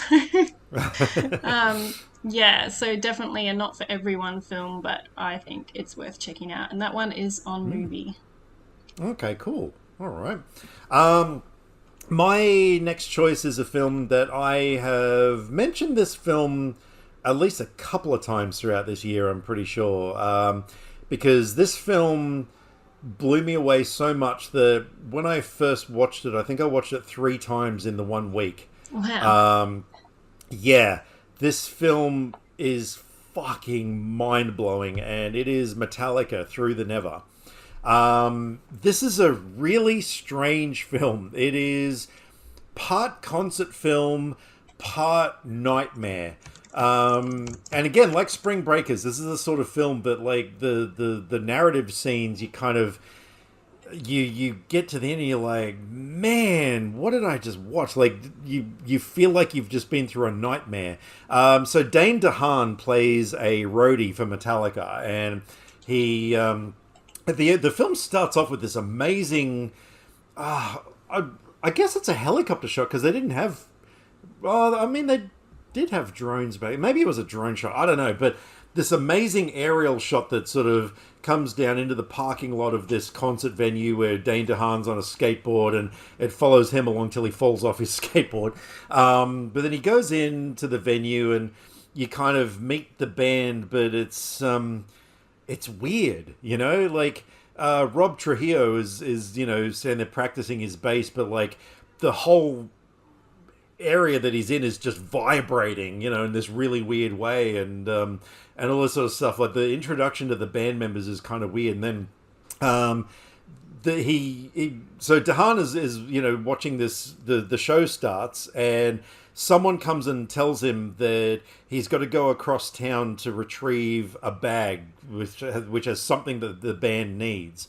And so he embarks on this journey, and holy fuck, some of the things that happen in this film are so weird. Like, he winds up, and it's really expertly cut into, like, between band footage and narrative. Like, some of the things, like, he sort of stops and he sees this horse going along, like, I think it's dragging a body behind or something, but then he winds up getting involved in this massive riot between some people and the police and stuff, and like, all these weird things happen, and he's got to try and retrieve this bag, and you never find out what is in the bag. It's not really a spoiler. It's kind of like in Pulp Fiction with the briefcase. You don't know what's in it, and there's all these, like, rumors and people have put forward these ideas and stuff that it was the spirit of Cliff Burton, the bass player who passed away. All these sort of things, but. Yeah, even if you're not a Metallica fan, it's worth watching. I actually showed this movie once to someone who in no way was a Metallica fan, but they were like, holy fuck, yeah, this movie was incredible. And it was actually filmed with 3D cameras. And so if you have a 3D TV, if you've got any way, just blind buy the Blu-ray, because the 3D, especially the concert footage, is stunning. But even in 2D, like, the movie is just amazing. So yeah, that might actually have been my most favorite movie that came out that year. It is that good. Yeah, I just can't recommend it enough. I'm looking now, as apparently it's not streaming anywhere, which is a shame, but yeah, look, if you have any way of seeing this movie, please do. So yeah. Okay, my next one is All Is Lost, which has a massive cast of Robert Redford. And right. He's doing a solo voyage in the Indian Ocean. And that movie. He wakes up to find that his boat's taking on water because he collided with a stray shipping container. And so he's got no radio, no equipment, and he's just come into this massive storm, and he has to try to survive. And right. I think I just found this by chance. I think maybe I was just browsing stuff and I just did a rental for it, and yeah, it was way more than I was expecting. It was really good. Right. So I straight away went out and purchased it for my collection. But yeah, It's one of those movies that shows that you can do a lot with anything, because it's like one guy for the whole movie. So and and to keep things going, because he hasn't got anyone to talk to or whatever. It's just him talking to himself and doing his thing and trying to figure out what he needs to do and everything. Yeah, it's really, really entertaining and scary. Like, there was some really cool stuff that they filmed with what the storm is doing to the boat and everything. Yeah, right. Yeah, no, that does sound like the sort of thing that I would definitely enjoy, because I do like my minimalist movies, to use a film snob term. Well, minimalist in cast. Yeah, and I guess place, but exactly. There was a lot going on. It's very full on. Yeah, right. Okay, so going from that, my next choice is Jackass Presents Bad Grandpa. Look, I am a Jackass fan, okay? I love those films. They're the sort of things you don't have to use an ounce of brain cells. You can just put it on and enjoy it. So this, so Johnny Knoxville had this character, Irving Zisman, where he gets, done up as a 86-year-old grandfather, which they did for some of the skits for the show, but that character became so popular, and he was so good at the character and the makeup job. This movie actually earned an Oscar for best makeup. That's how good it is. This is an Oscar-nominated film. It got a spin-off film. So, so as the plot goes, 86-year-old Irving Zisman is on a journey across America with his most unlikely companion, his 8-year-old grandson, Billy. I'm just looking at my own review because it's been a while since I've seen it, but I said, at first I thought this movie looked way too polished to really be a hidden camera film until I watched some behind-the-scenes stuff and saw the work that went into making it. Wowzers! Massive props to everyone involved, as it was a huge effort to get it made. Also absolutely love the kid, who was hilarious and sharp-witted. The film's plot is paper thin, since it revolves around pranks and stunts, but it's still super funny, well worth checking out. And hey, it was even nominated for an Oscar. So yeah, that was the thing. Like, there was so many moments in the film, I was like, that can't possibly have been a hidden camera thing, because, you know, like the footage looked too good, you know, and it was sort of like too many cameras and, you know, and everything. But then, yeah, I'm pretty sure I bought the Blu-ray and, you know, watched the special features, and like, my God, they really put a lot of effort into making this film. It was incredible. So, it is actually a genuinely funny film. So, I do actually recommend that one if you're after that kind of film. Well, taking a turn again, my next one is called Grand Piano, and this definitely is underwatched and underrated. Stars Elijah Wood and John Cusack. And Elijah Wood's a concert pianist who's having a comeback performance and becomes the target of a sniper who says, he cannot miss a note in his performance. Right. And after the initial setup of it, it's pretty much in real time as the performance is happening. And it's really good. The music is really good as well. I listened to, not the whole score, but there's one particular, because, you know, he's playing like three, I think it's in three, I've just had a mind blank of what you call it in music. 3/4 time? Or... No, like you have movie acts. In music, you have in classical music, anyway. Parts. Yeah. Yeah. I think it's I don't know if it's the first or the second, but is like one of the best classical music pieces I've ever heard. And I listened to it so much after watching the movie. But yeah, it's a really gripping movie because, it's in real time, following this guy that and the sniper that's, pointing the gun at him. So yes, definitely recommend that one. And that is also on Stan. So Stan is winning at 2013 films. Yeah, there's so many things that I've mentioned that are all on Stan as well. So yeah, except for Through the Never.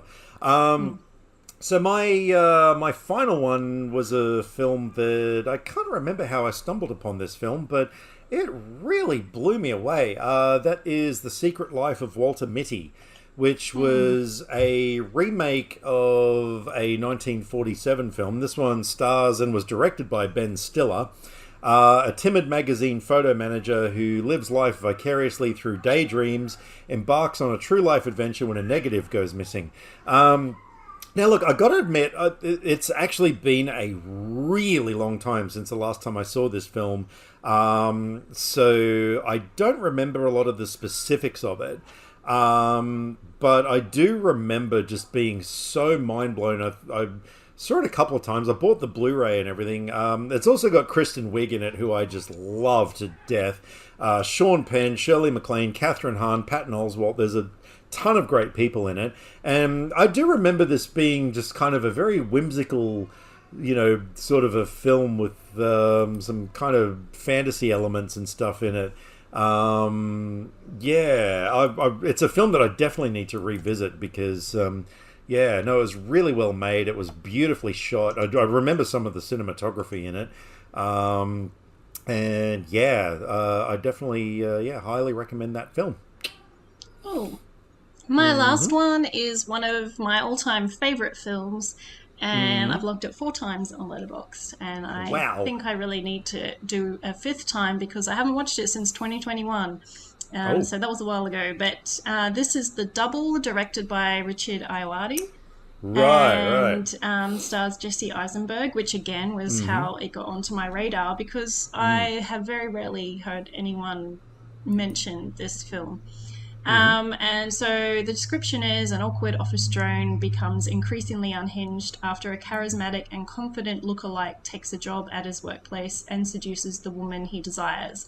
But this is a weird film. It's not a normal film, even with that description. It's definitely just a full-on style thing, which is what I really like. But yeah, and it's just that story of, this guy is so awkward and, struggling with life, and then has someone who looks exactly like him that turns up, is super confident, and everyone loves him.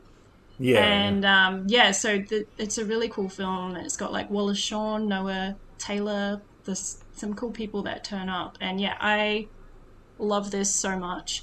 And it's mixed reviews, I think, though generally favorable. But again, I guess it's one of those movies that if you're not into the style that it is, you might have a hard time with it. But yeah, I absolutely love it. Yeah. No, you forced me to watch this movie like ages ago. I think. Oh, this was one of the ones you gave me in the pile stack. of movies to get to know you. Yeah. And no, I really enjoyed it. I thought it was great. I was very happy that you showed me this movie. Oh, I'm actually just looking now. Apparently, Deadliest Prey was from 2013. But anyway, that's beside the point. Oh yeah, I saw that and thought you might bring it up. Oh. But I guess you don't need to when the original is around. Yeah, it was just a rehash of the original. I can't pretend that was a great film. I mean, I did give it 4.5 stars, but I think that was jokingly. So, but movie 43 was also from movement. 2013. That's the classical music term. Ah, right. Yeah. Right. Anyway. Yes, which is also what most people have in the morning before they get their day going. But anyway, cool. All right. Well, that was a good that was a big reeling in the years. That was the biggest one we've had so far, isn't it? Yeah. Cool. All right. Well, keeping on the thing of talking about movies, what have you watched over the last week, since we don't have 2 weeks this time? Well, I actually watched some good movies, so I do have some things to talk about. Excellent. 2 of them are Christmas movies, and 2 of them are not. So I'll do the Christmas ones first. Sure. To get them out of the way, because they may not be as interesting to a lot of people. I just want to mention a Hallmark movie, if there's any Hallmark fans or people open to that style of movie. This one was a bit different because it had some small romance subplots, but this one was mainly about the relationship between brothers rather than a full romance. It's called 3 Wise Men and a Baby. Right. And so yeah, this are 3 brothers who don't really get along, and one of them is a firefighter, and one of them is a guy who designs video games, and the other one is a awkward pet therapist guy. Guess which one's my favorite? The music producer. Oh no, hang on a second. That was the other thing. Yeah, pretty obvious. Option C. Yeah, I like my awkward guys. Exactly. So they end up, one of them lives in the basement. The video game guy lives in the basement with the mother. He's one of those guys that can't, he's always getting fired from his jobs and stuff. The fireman, the pet therapist guy lives in a separate house but on the property. And I'm not sure, I think the fireman maybe is staying there because he's having a house built. Right. So they all kind of come together, and someone leaves a baby for the firefighter guy, and which is not his baby. Oh. And because, it's Hallmark. Yeah. And so the mother's like, oh, maybe the mother of the baby's just having a hard time. So before we call child services, let's just keep the baby for a few days and see if we hear from her. And then she gets a phone call that her sister has fallen and hurt herself. So she has to leave to go help the sister. So the three sons are left to look after this baby. And so it's a really fun movie because, it's them sorting out their issues with each other and like their dad leaving when they were kids and also trying to look after a baby when like none of them have any experience of it. And yeah, it's Christmas time, so there's some cool Christmas things, including the best thing about this movie. That obviously when they were kids, they choreographed a routine to the Sugar Plum Fairy song, and it's become a Christmas tradition that they perform every year, and they've been doing it for 30 years, and they actually perform it in the movie in one scene. Right. So the three actors obviously, had to practice and learn the choreography to do this thing. And it's hilarious and it's so fun. I love it. There is a sequel to this film that's just come out called Three Wiser Men and a Boy, which is set 5 years later. And I really want to watch it, and I wonder if they're going to bring that dance back. But it's just come out, so I don't think it's going to be available here till next year. So that's on my list for next Christmas. But yes, and the three actors are really good. One of them, Paul Campbell's becoming a Hallmark favourite, has Andrew Walker, who's in a million things, and Tyler Hynes I haven't seen before, I don't think, but it looks like he's got a few other Hallmark or Hallmark style movies, so I might have to check them out. Actually, there's a bunch of Christmas movies as well as other Hallmark movies, so yes, I definitely need to explore further. Yeah, sounds like it. Well, look, I've got one movie that I watched in the past week because I had to review this movie for work. Go to independentaustralia.net. And this movie, it was something that my managing editor alerted me to the fact that it's had its 40th anniversary this year, and there was a lot of talk about it. And that is a movie called Threads from 1984, which I remember because... you definitely would have been too young. But I remember in 85, this movie was screened over here in Australia because it was actually co-produced by the Nine Network.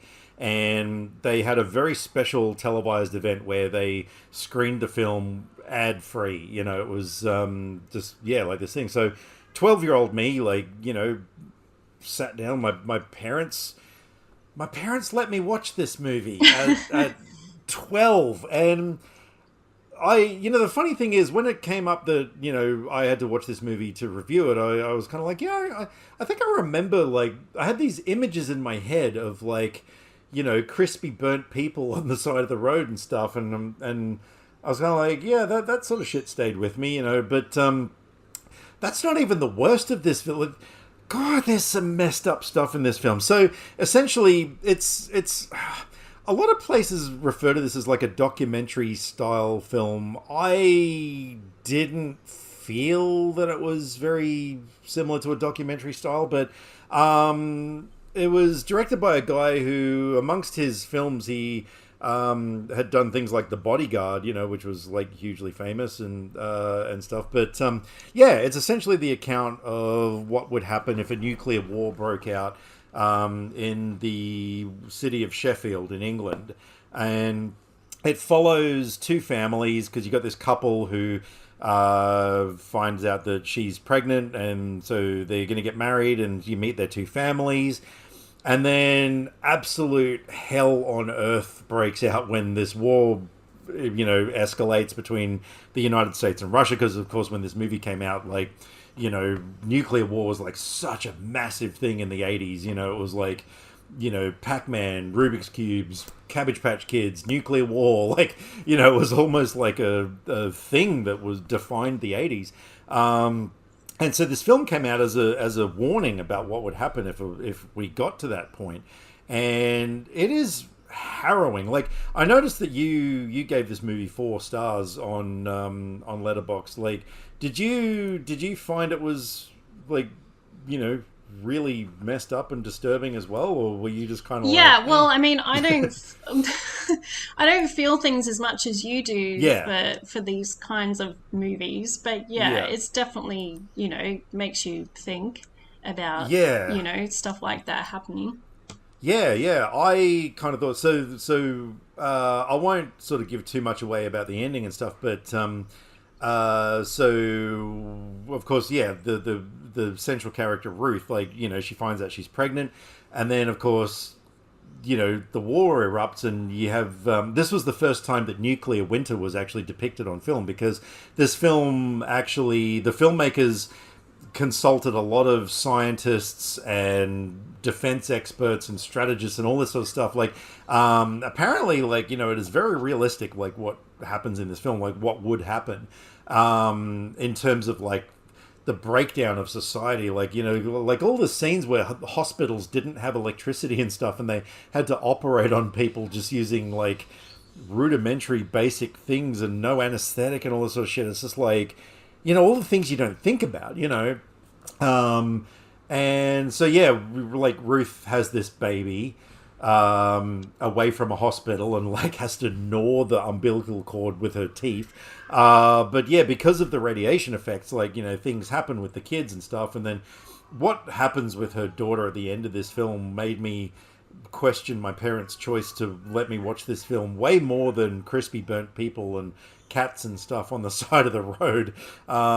Thankfully, I forgot about what happened at the end of the film, but this movie is not a pleasant experience. I actually lay there, I was like, my God, I don't even know if I can get to sleep after this. Because, having kids will do that to you. But yeah, no, it stuck with me for days after watching this film. Of course, I got to write in my review, the joys of the fact that 40 years on, we haven't really progressed much in terms of shying away from nuclear war. But anyway, let's just hope it never happens, because the shit that I saw in this film, no one deserves that kind of punishment. But anyway, highly recommended film though. I think it's an important film. I think this is a film that everyone must see. Like, no matter how awful it is, I did feel it was essential viewing. So I watched that. Wow. Let's take the mood back up with. Let's do that. Yes. Another entry in Netflix's new thing of hot guy Christmas movies. The Merry Gentleman came out this week, and it's not as good as Hot Frosty. It's definitely not, but it's still interesting enough to watch. Maybe more for people into hot guys than not, because that's the main draw on this one. But it's this woman who is part of the Jingle Bells on Broadway, and then strangely the company decides to let her go in the middle of a season, even though she's the featured on the poster advertising the show. But you know, you got to get her to go home to see her parents somehow. And so her parents own this bar, which is on hard times, and she finds out that they owe $30,000 in back rent and stuff. Oh, right. And if they can't raise the money, then they're going to sell it to someone who's going to turn it into like a juice bar or something. Okay. So she takes inspiration from what she does and decides to make a male review show for like a Christmas themed one, because it's, you know, mid-December, and they'll charge people to attend and raise the money that way. And so she meets Luke, the hot handyman who does stuff around the bar for her parents, and then there's the husband of her sister, and who's the third guy? I don't know. Neil Breen? Oh, the bartender that right. works there. So she gets the three of them and starts teaching them choreography to do this performance. And yeah, and obviously the show's a hit because all the women in town like to see these shirtless guys dancing to Christmas-themed music. And yeah, pretty much seeing them perform is the main like draw card of this movie. And Luke, the handyman, has like distractingly good hair. Like it's, it's kind of long, so Right. longish. It's not like long, but enough to like hang in his face and stuff. So yeah, he's quite pretty. And interestingly, for 90s film fans, Maxwell Caulfield, Mr. Rex Manning, pops up in this. Right. He's like a bar regular that becomes involved later on. And Michael Gross, who's Bert Gummer from Tremors. He plays the woman's dad. So that was interesting to see. And yeah, so this is like if you want a silly Christmas movie with shirtless guys, then I recommend. Otherwise, don't bother. Right. It's a 3-star film. It's good enough to watch, but it's not like... It's no Hot Frosty. Hot Frosty, I recommend. I mean, look, admittedly, Threads also featured a lot of hot guys, but that was because they were literally being burnt alive. Yeah, that's not the fun different kind of hot guys? Yeah. No. What else you got? Oh, yeah, I forgot. It's just me now. Yeah, it is just you, because I watched our movie, so yeah. Me. I finally saw Smile 2 this week. And right. It's very good. I may be joining the camp of people who like it more than the first one. Okay.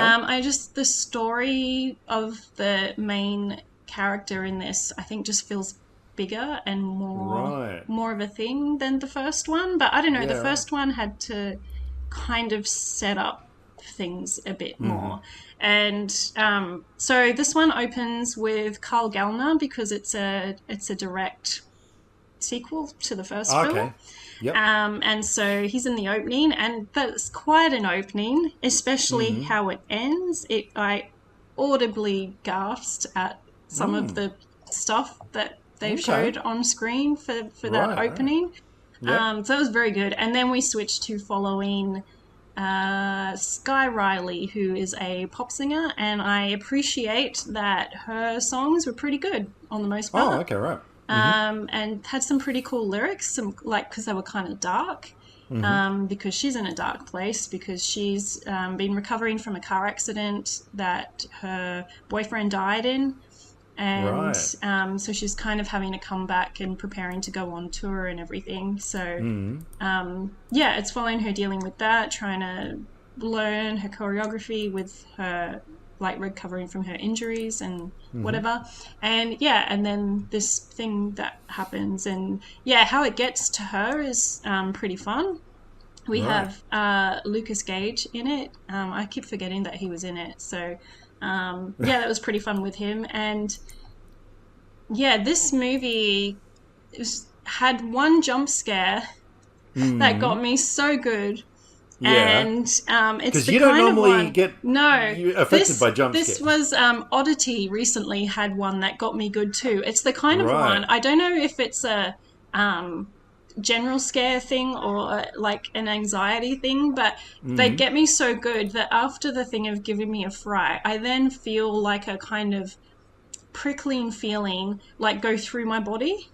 Goes down my body because of the fright that I got from the jump scare. So that's happened in those two movies. And so, that I love. Like, horror movies don't really get to me. And so when a moment like that happens, I really love it because I, physically feel the fright of the jump scare. And so, that was really fun. But, this movie, I really liked it. It's quite full on. Her performance, Naomi Scott, but she was really good. And I definitely am going to add this to my collection. I might need to watch it again to be sure, but I've been thinking about it a lot since, so I may put it above the first film. I was one of those people who wasn't that fussed on the first one. I loved the opening. I thought the opening scene was mind-blowingly brilliant. But then Well, that was based on the short film, so it's just kind of that contained thing. But for me, from what I remember of it, it just kind of felt too derivative of a lot of Asian horror films I've seen and stuff. I just kind of felt like I'd seen it before. Like, it didn't really grab me that much. But I'm very curious about this second one because, a lot of people... well, I'd be interested to see what you think because someone championed this in a review, which I agree with. You don't get a whole lot of mythology about the entity and what it is, where it comes from, blah blah blah blah blah. Like, it's not really that. It's just kind of it's happening again, or like it's still happening. So I like that. There's some things, it's like people who complained about A Quiet Place Day 1 not saying more about the aliens, whereas I'm like, I don't care about the aliens. I don't need to know more about them. It's just scary that they just suddenly turn up to Earth and then we're following the story. So also I will say with Smile 2, the ending makes it really interesting to see, like, if they make more, like what's going to happen. So okay, I don't know if they I'm very curious about this film. Very, very curious about it because so many people have said exactly that it's way better than the first one. But look, realistically, like, if it was just an hour and a half of Naomi Scott just sitting there smiling at the camera, I'd be like, I'll watch that. Well, you will enjoy that part then, because, she's a pop singer, so she gets to wear all these cool different outfits and different looks and things, so... Right. I'm noticing that Drew Barrymore is in this thing. Like, I didn't actually realise that until now. It's not like... She's not properly in it. It's her TV show. The pop singer goes on her show. As like a setup of that she's doing a comeback after the accident. So she's not in it as a character, she's in it as herself. But I probably should rewatch the first one, shouldn't I, before going into this one from the sounds of things? Because I don't really remember that much about the first one. Well, because what's really cool about this is the opening scene, it's like 6 days later. So that's what I mean when you said so you that, kind of want to remember the ending of the movie. You probably should watch it again to have it all in your head. And there is there's scenes later on that relate to the first film, and they're not like super explainy about everything, so it is good to sort of know everything that was sort of discovered along the way in the first film. Well, who knows? Maybe I'll enjoy the first one a little bit more going into it thinking, this is going to be a pretty mediocre film. Maybe I'll be like, actually, you know what? It wasn't that bad. I quite liked it. Who knows? It's just a bit sad that, we don't get as much Kyle Gallner in this one. Which I knew at least. We get Naomi Scott, so there you go. We've swapped it around. We have indeed. All right. Got anything else? I just will quickly mention the Radiance film I got to this week. Because I was going to watch another big sequel of the year, but I ran out of time because I overslept. Damn it. I was going to watch one before we recorded today. One job.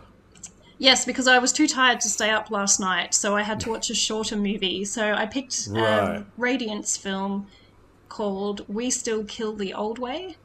Okay. From 1967, and I picked this because it sounds interesting, but also it has my discovery earlier this year, Gian Maria Volante, who is very cool. And I had seen him, like I mentioned it before, he's in the first two of the Dollars movies, Fistful of Dollars and A Few Dollars More, but I didn't know him when I watched them. But I watched, actually it's the same director. I bought up something about the working class go to heaven. The Working Class Goes to Heaven. Yeah. Same director. And so I watched that earlier this year, and that's when I went, like, who is this guy? He's really good. And that continues on this one. He's one of those guys that has insane screen presence. every time there was a close-up of him talking, I just wanted to stare at him, and I got really annoyed because I had to look down and read the subtitles. Okay, yeah. So I just said in my review, I wish I could learn Italian Matrix style so that I didn't need subtitles to watch the things. But yeah, the movie's not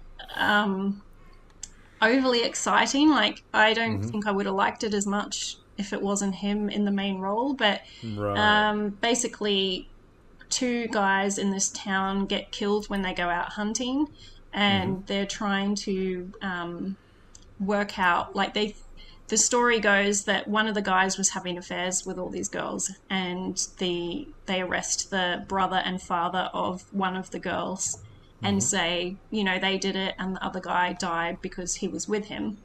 And so yeah, there's a professor that is a friend of theirs that just starts looking into it himself to figure out what was going on, because they received one of the guys received anonymous letters with words cut out of a magazine or out of a paper to write the letters, and then he finds out that he looks on the back and sees it's been cut from this church newspaper, and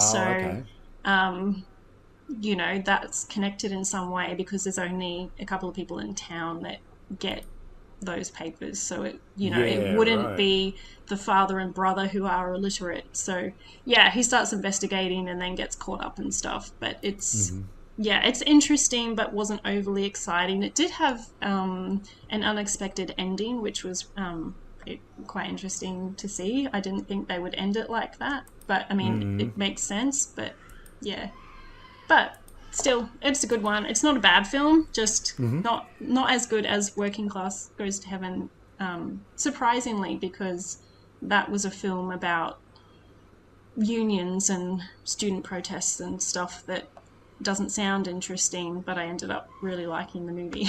Yeah, right. Oh, sounds interesting. But yeah, and that's it. Cool. Well, we're going to do something now because, being that this is our sort of, final sort of, traditional format, episode for this year, you had a little bit of an idea, didn't you? Yeah, well, I just thought, because the thing of our podcast is that we are making each other watch movies that we really like.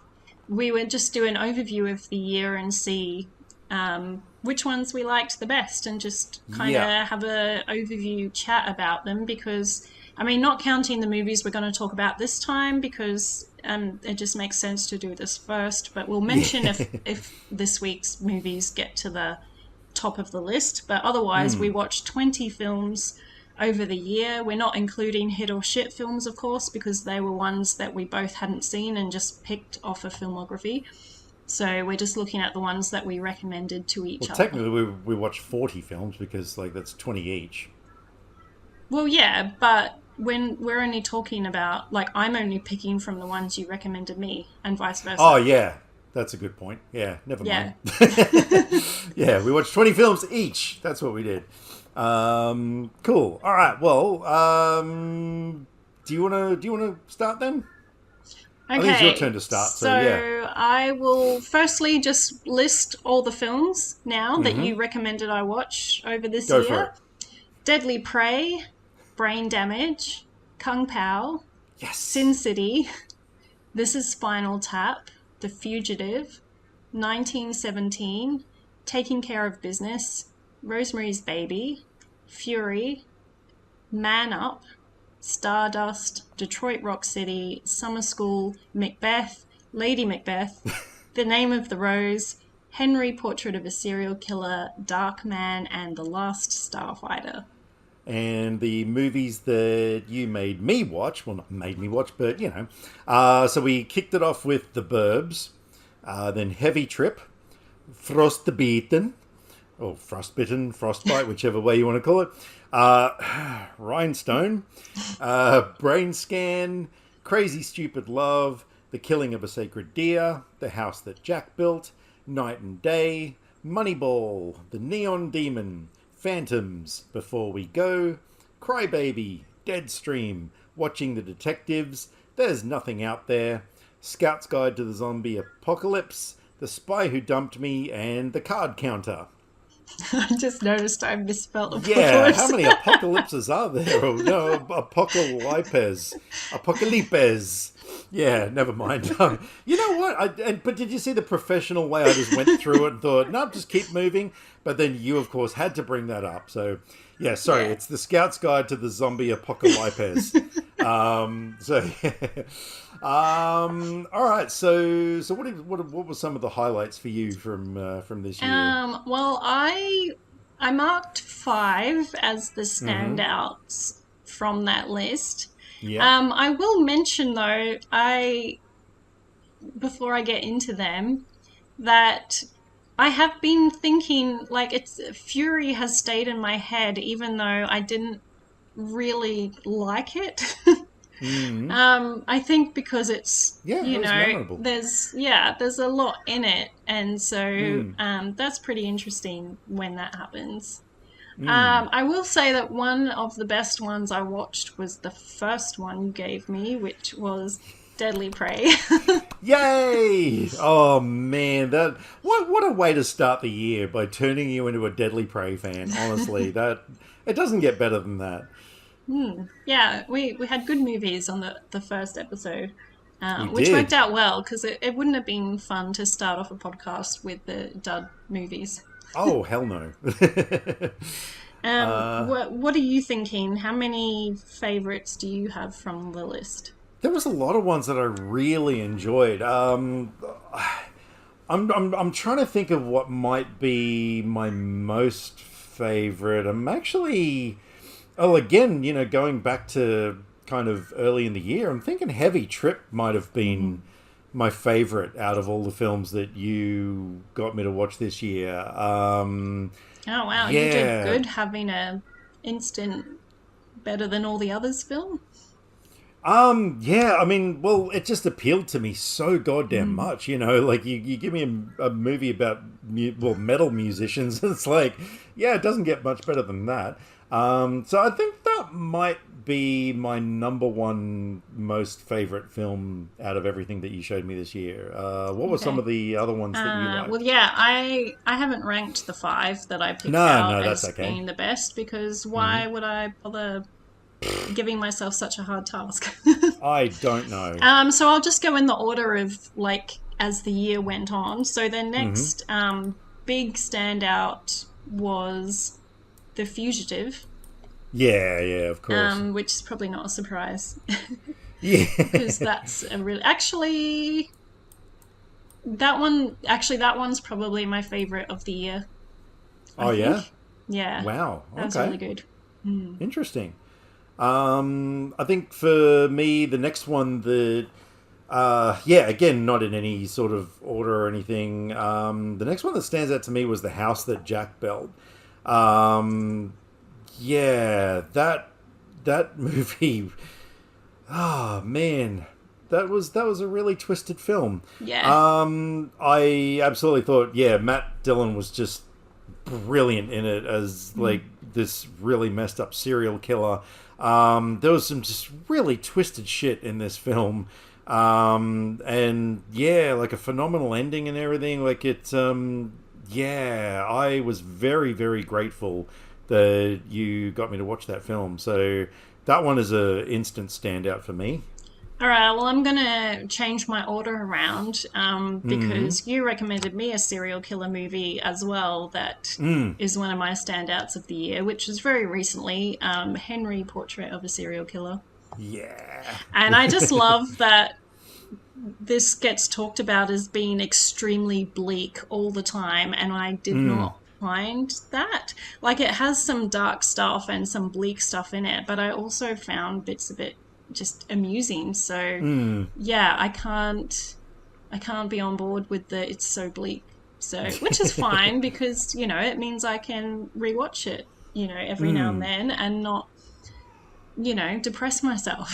yeah Yeah, no, that was another one. I was so happy that you loved it so much. Okay, yeah, just again, I'm scanning through the list up and down and like seeing what jumps out at me. And the next one that actually jumps out at me was "There's Nothing Out There." Yeah. Because my God, I was still kind of surprised of how much you enjoyed that film and wanted me to watch it, because it is one of my kind of films. No, I wouldn't go as far as like a Neil Breen sort of a film, but I like, don't know. It wasn't that level. no, that's what I mean. It was but, like, independent, low budget kind of filmmaking, but it's still. But the fact that, and this was one of the highlight moments of the entire year, was the bit where, the dude's trying to get away from the evil, and the boom mic is in shot, and he actually like jumps up and uses it to leap off it and everything. I'm just like, that stuck with me so much. That, what can I say? Like, they used the boom mic as a thing in the movie. I mean, yeah, no, I really enjoyed that movie. It was dumb. It was stupid. It was fun. I loved it. My next one is a comedy. And it is, hang on, I'm just highlighting the ones that you're talking about so I can kind of see and get an overview of which ones you're picking out of them all. Right. Taking Care of Business. Yay! I do love a good old comedy. Yeah. And that one, it has annoying moments because the guy is annoying, but Belushi is fantastic, and it's just the kind of comedy that you don't really get anymore. I don't know, they make them different now, so it was really fun to watch that one. Oh yeah, I still just well, hang on, you say he's annoying, but I really relate to his character in certain ways. So yeah, really? Thanks for that. I do. He's just this really laid-back, chilled kind of guy that the other guy. Oh, Charles Grodin's character. No, Belushi's Spencer great. Barnes. Yeah. Oh, sorry, I thought you were saying he was annoying. I was like, wait a minute. Okay, no, Spencer Barnes. Yeah, holy shit. Yeah, annoying as hell. But I love his redemption, though, like, and everything. So, that was cool. Which one do I go with next? Look, I've got to go with Crybaby, because what the fuck?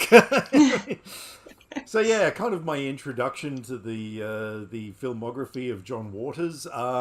And yeah, that is another movie that has so many standout moments that I vividly remember. Like, yeah, Kylie and I were kind of like sitting there watching this thing, just like, what the fuck is going on in this scene? Like, it is a really bizarre, trippy sort of a film, but it worked. Everything about this movie worked, and Johnny Depp was just so engaging in it and everything. Like, there's a lot of stuff in that film that really stands out. So that was one of my favorites this year for sure. And the other one I had is one that's kind of grown on me. I mean, I didn't not like it, but I think I like it more as time's gone on, because I keep it's another one that stayed in my head, which is Summer School.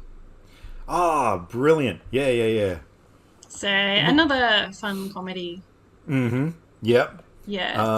That was just a typical time. 80s kind of good time comedy. Yeah. All right, for my, because we got one more to go, because that's 5. Well, I mean, I just picked 5 because 5 stood out. Yeah, no, 5 sounds good. I'm actually, I mean, there were so many great, like, other films like Killing of a Sacred Deer and so many good films, but the last one that really sticks out to me was The Neon Demon.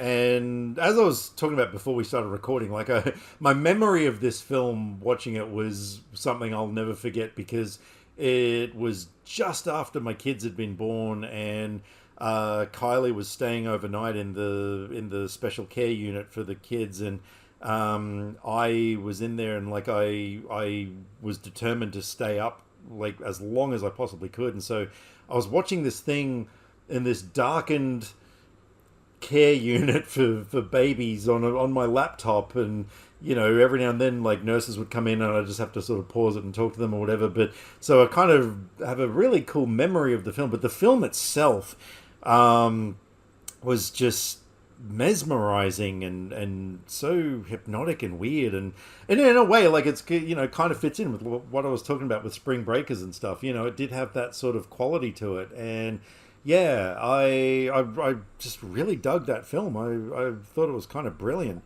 and yeah, that is definitely one that I would put high up on a list of ones that I'd want to see again out of all those films. But yeah, but look, let's turn this around.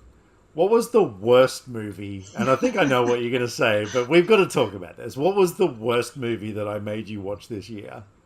Well, there's two that I would put at the bottom. And I'm not going to take offense. And yeah, I was trying to decide which one would I watch again before the other.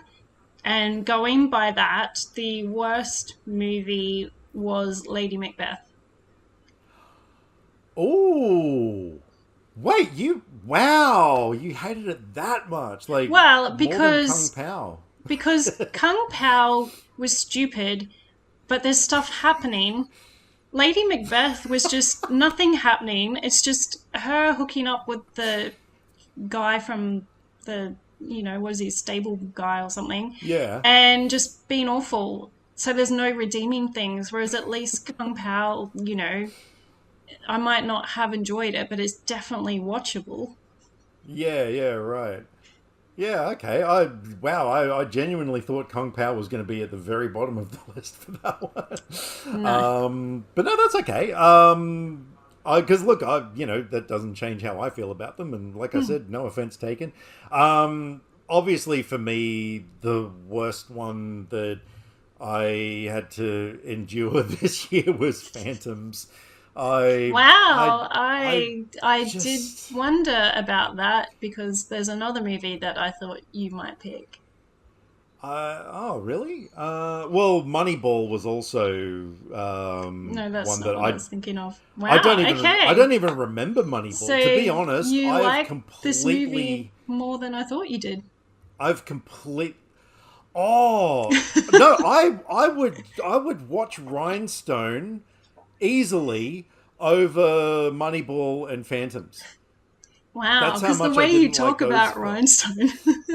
I know, but it's got Drinkenstein in it. Yeah, I mean, that's why I love it. It's not like I'm not saying it's a great film, but it just has stuff in it that just makes me laugh. So I enjoyed it. That's the thing. Like, yeah, at least that movie, I can sort of laugh at its awfulness, whereas Phantoms just drains my soul. Like I said, Moneyball, I don't even remember watching it. That was a Brad Pitt film. Yeah, okay. I will give you no sports films next year. No. I took a chance with that because there's a lot of people that don't like sports enjoyed that one.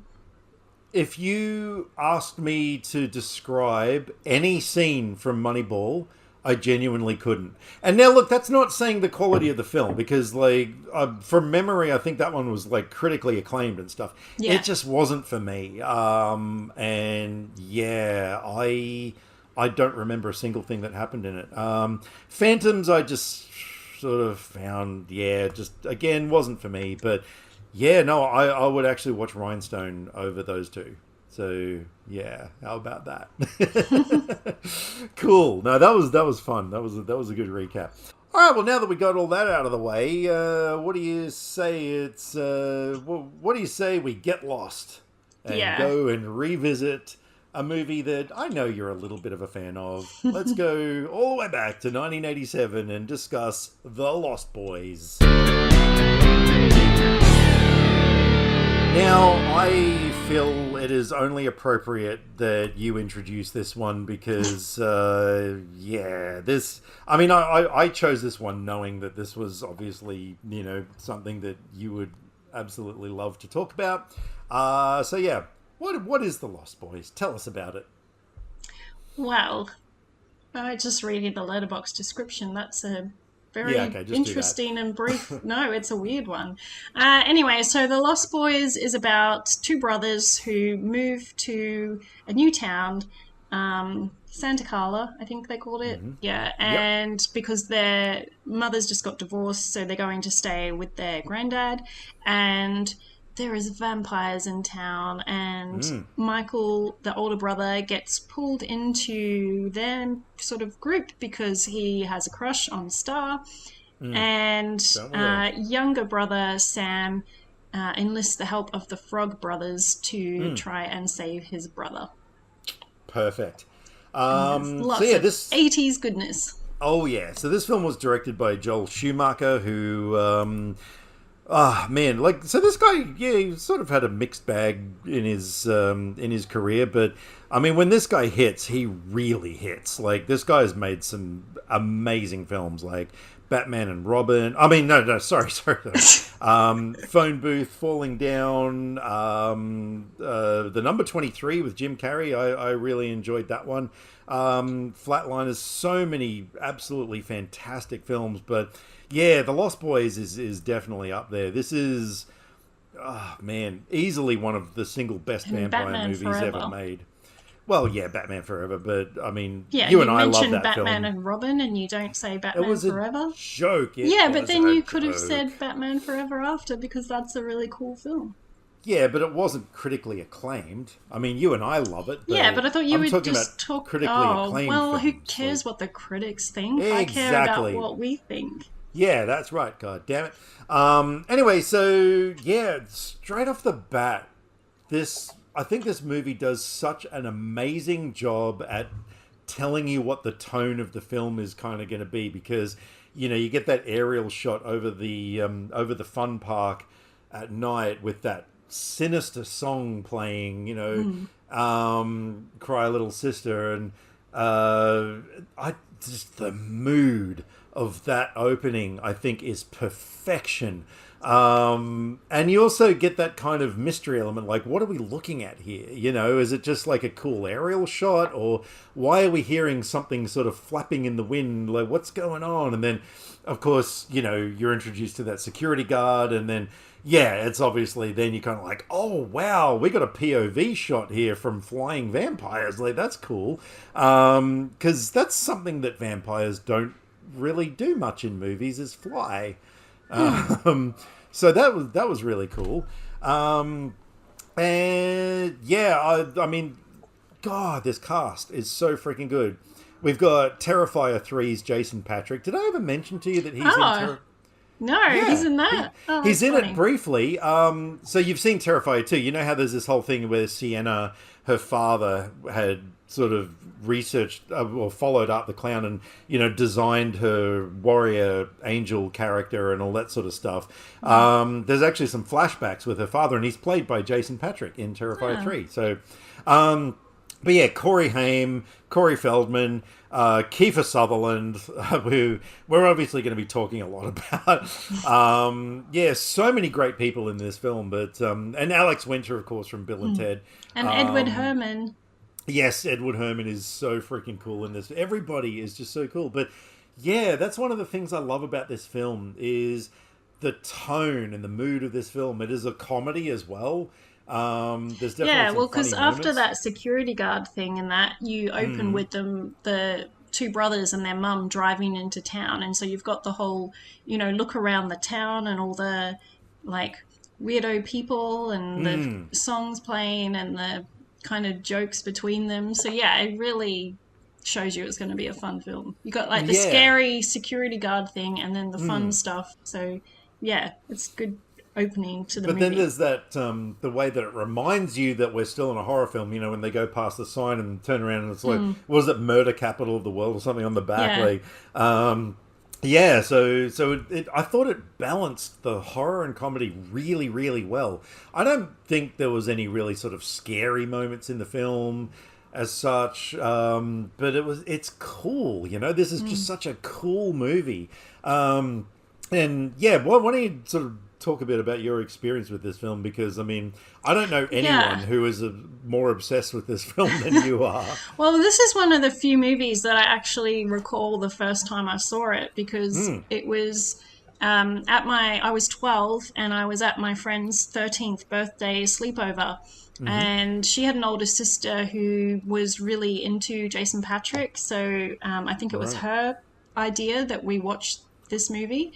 And so, yeah, and then we watched Pet Sematary after. And then my friend woke up during the night from nightmares. So, yeah, and so this was my introduction to so many things. And I instantly thought Kiefer Sutherland was like the coolest guy ever. And that began my thing of looking out for him in movies. Because then, of course, you had Stand By Me as well, which I saw not too long after. And I'm just like, he plays this kind of sinister kind of guy character really well. So that was really fun. And yeah, and then it probably perhaps was my introduction to the Coreys. I don't know when I saw the Goonies, if I saw that before or after. But anyways, definitely the standout Corey Feldman in this one. I love the Frog Brothers so much. Yeah, you got the pop vinyls, didn't you? Yeah. Of them, yeah. And of course, we got to mention Corey Haim is arguably the greatest tongue actor of the 80s. Like, that dude, everything I've seen him in, he's just got that kind of, you know, like the mouth kind of partly open, the tongue protruding a little bit. Like, that is just a signature thing of his. And I got to admit, it actually bugs the shit out of me, and I just want to slap him in the face, because it's sort of one of those things. It's a very sort of smug kind of a look. Like, but What's whatever. interesting though is I actually purchased the paperback of The Lost Boys, which was a novelization based on the original script, and this was pre like big internet days, so I actually phoned a secondhand bookstore in the US to give them credit card details to purchase it. Oh, really? Because that was the only place to find it. But yeah, the character of Sam was not as cool and interesting in the original script as he turned out being. It's so long since I read it, I can't remember what other changes were made between that script and the movie. But yeah, it was pretty interesting, because I think Sam like is a really interesting character, and the way he looks and... You know, he's like the MTV kid and everything. So, with the oversized, like really oversized clothes and everything. Yeah, like, and the crazy colours and yeah. Yeah, it's really cool. You know, and this just go up against the Frog Brothers that have that kind of, you know, army tough guys look. You know, Sam's got several body glove items in his wardrobe, like, because that was just such a late 80s, like, fluorescent, oversized sort of a thing. But did you notice the watches on the wall that looked like a big watch? Yeah, because I used to own one of those. Yeah, my brothers had them. Right, yeah. No, there's so many iconic 80s things in this film. But, like, I loved all the locations in it. Like, even the house is somehow kind of cool. Like, there's something about Grandpa's house that was just, I don't know, something about it that was cool. But I love they have a video store as a location in this thing, where the mum goes to get a job, and of course, Edward Herman's character Max runs it and everything. And the girl that works there apparently originally had actual lines and things. Oh, okay, right. She was a character, like an actual character, instead of just someone that we see talking to the vampire group in a couple of shots. Yeah. But I also love the way that they actually made the theme park, again, to use the word sinister, it's just sort of, like normally when you think of a theme park, you're like, fun and rides and, good times. But probably because of the way that it's introduced in that opening shot, and how bad things just keep happening there and stuff, like, it just kind of has this creepy vibe to it. And it's always nighttime. Yeah. But what's really fun too is like the first night they're there, Sam and what's Michael, of course. How can I forget his name? It's said so many times. Yeah, They go to hang out, which is when Michael sees Star, but they go to the concert where Tim Capello is Oh boy, seems to be the big draw card. And I don't know yeah. what his career was at the time this movie came out, but I definitely think that if nothing else, it's probably kept him going the rest of his career from people watching this movie. There is no doubt that that is just one of the most iconic Yeah. things in this movie, and what the hell, you know? I mean, so yeah, Tim Capello, or Timmy as he was credited, Yeah. Just is weird. this extremely muscly dude with like, you know, slicked back oily hair, like body oil all over him, massive chains around his neck and everything, like sort of Mr. T style chains and stuff, tight jeans with a saxophone. And it's one of those things, you know, you often see that meme of like, you know, you what is it, you can't hear pictures or whatever, and then you see the picture of Tim Capello and it's like you just hear those notes in your head. What's really funny is when you describe it, it sounds like ridiculous, but it really works in the movie. Like it's such a good fit for what's happening. Also, I don't know if you've seen, someone did a re-edit that's on YouTube somewhere of all the times where Michael's captivated by Star and keeps looking I at her, have seen that. and it's been cut to have Tim Capello instead of Star. Yeah, I've This seen is that with his hilarious. pelvic Because thrusting you got and everything. Sam's reactions as well, like his, Yeah. what the hell? That is so goddamn brilliant. So yeah, no, it is, yeah, it does work in the scene. I still think that it was kind of ridiculous though, but in a good way. Like, Well, I mean, yeah. that's this movie described. Like, you know, it's definitely got a tone to it that some people can't handle, but it's just so fun, and I think it really works for Oh, what the there's movie no is. doubt. There's no doubt. Yeah. So yeah, but I liked how, you know, they sort of did something different as far as, you know, the vampire transformation as well. Like, you know, instead of having to be bitten or whatever, like, you know, they did something different with that. So this movie did a lot of things differently, and I think that just really set it apart There from was a lot some of films. cool things, like typical vampire things, because they realized, like Sam and the Frog Brothers realized that, you know, Michael is under the spell of a vampire and they need to try and save him. So they got to figure out who the head vampire is. And so there's some cool stuff with, you know, like they think at one stage that Max from the video store is the head vampire. So they, he's kind of dating the mother because they meet. And so he comes over for dinner and they're like trying all these vampire things about, you know, Yeah, like yeah, garlic that's such a and great scene. like reflections and all that kind of stuff. So it was really fun. Yeah, which of course don't work on him, but yeah, I think like all the and yeah, let's talk about like the costume design and everything for your vampire gang, because I know well, your favorite though, you shifted to one of the other ones now, Yeah, didn't you? well, obviously, David was my favorite because Kiefer Sutherland, and you know he's got the iconic hair and everything.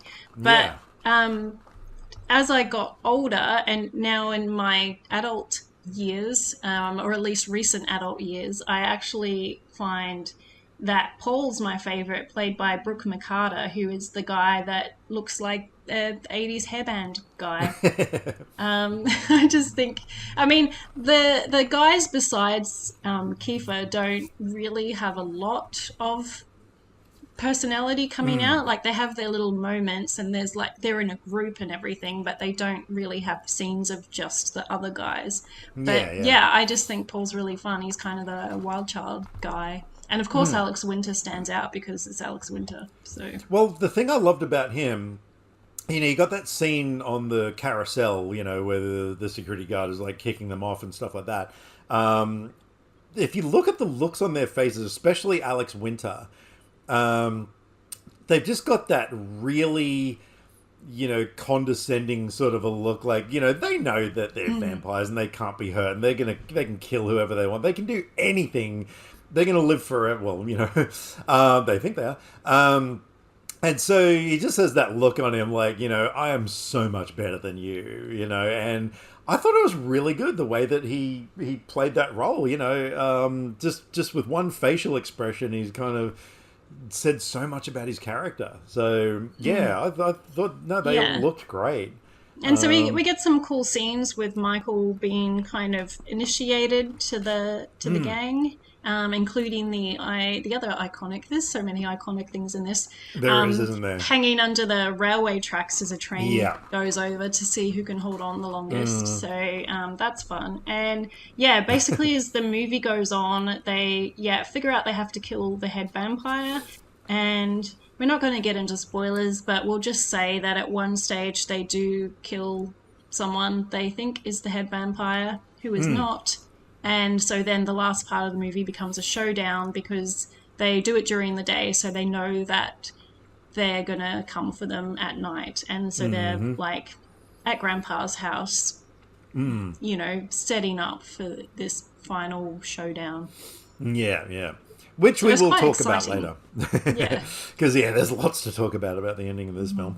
But yeah, no, I thought the soundtrack was amazing. I mean, this was at a time, like the 80s was just such a great decade for movie soundtracks, where obviously album sales went through the roof, which they just don't anymore, but, when you had things like Cocktail, Top Gun, like the Tom Cruise films, but those are just sort of two that come to mind, but there were so many iconic movie soundtracks that came out of that decade, and this was one of them. Hello, Cooper.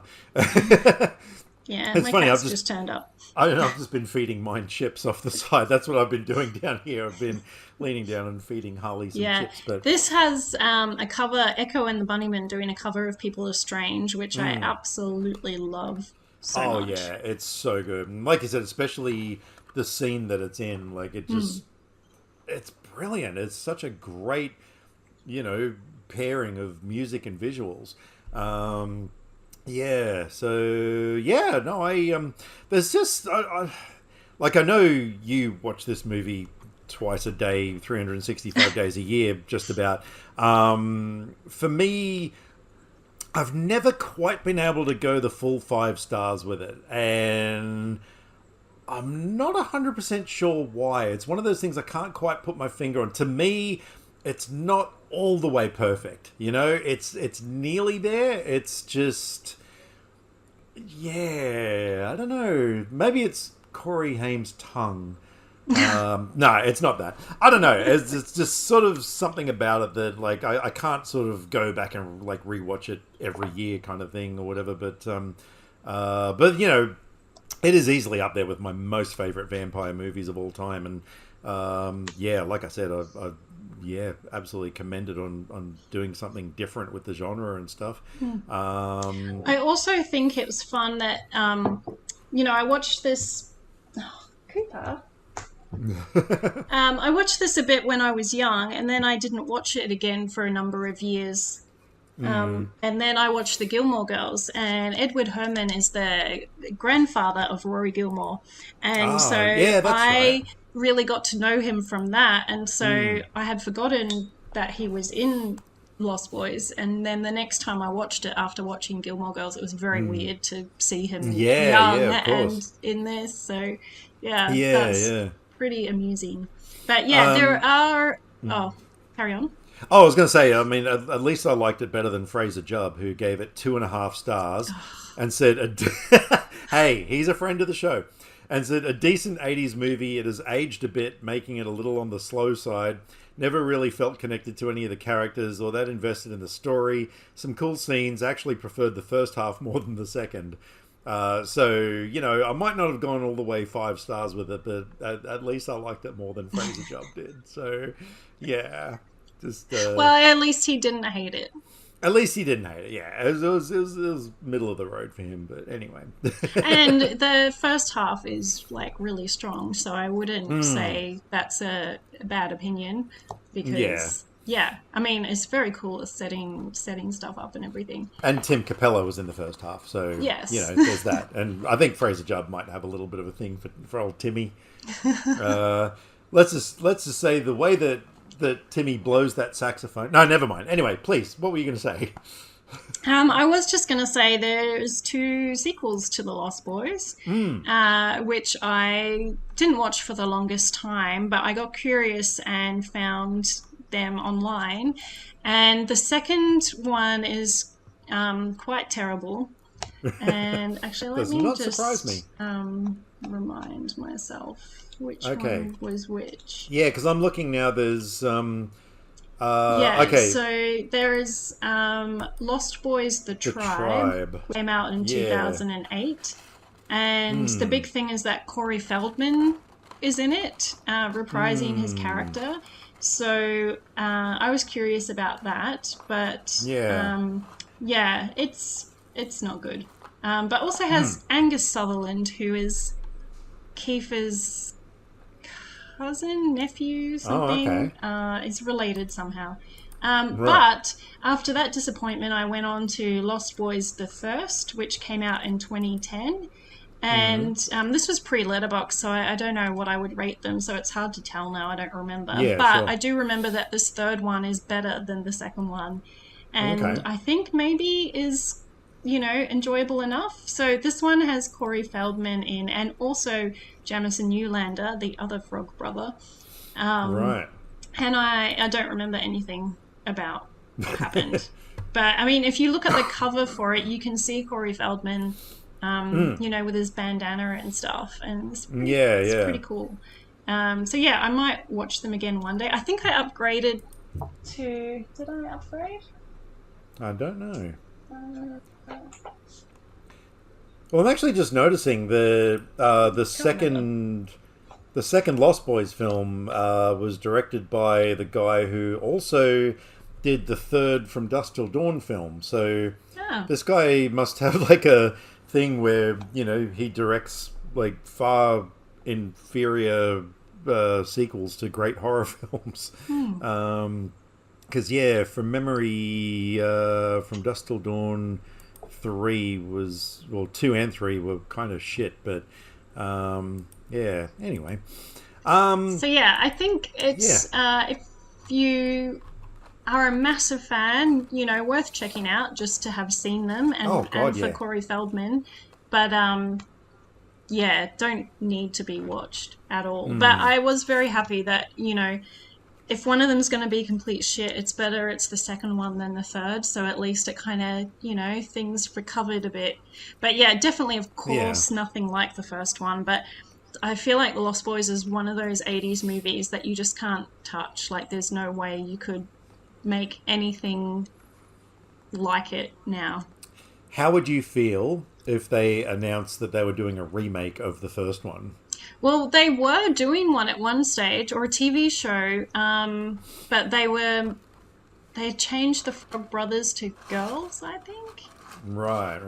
So it was a little bit different, but that I don't think ended up going ahead. And then I heard something about a movie being made, but just random things that I couldn't find anything. I mean, I would give it a chance. They would have to, because it's the kind of movie that's so 80s and so of its time that you couldn't replicate it. You'd have to do something different. So I would be curious. I mean, I went into the Craft remake open-minded, and I would hope that if they did The Lost Boys, they wouldn't do such a terrible job as The Craft did. And I watched that. They said Fruza Box coming back for a cameo of Nancy, and it's like right at the very end. So, and it was terrible too. Like, I did not like what they had her do. So, but yeah, I would be open to a Lost Boys remake. I don't know how they could do it and make it work in these times, but I would give it a go. Right. All right.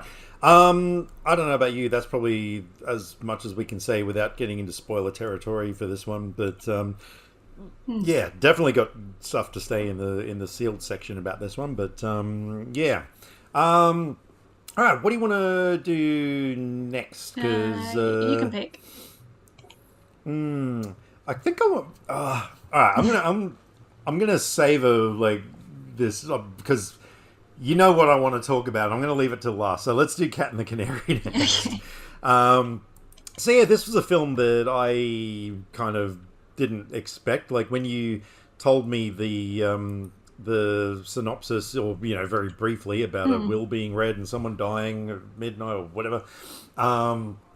I was kind of like, okay, sounds good. And then you sprung it on me as like, okay, a movie from 1939 with Bob Hope. I'm like, ah, shit, what have I gotten myself into? Not that there's anything wrong with old movies, but it just wasn't what I expected.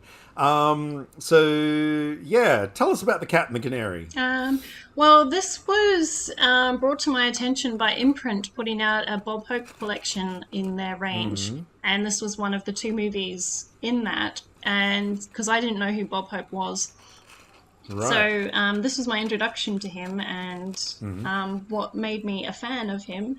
And so, yeah, a millionaire died, and 10 years later, everyone comes together to find out who inherits his fortune. And the lawyer's there and has 2 envelopes and basically says, there's the will in one envelope and all the money goes to the person named in this. Unless but they have to stay alive for 30 days or something to get it. And if they don't make it, then the second envelope has a name in it of who, is the second heir. And so then it becomes a thing of, and we know from the start that the envelopes have been tampered with. So someone knows who both heirs are besides the lawyer, of course.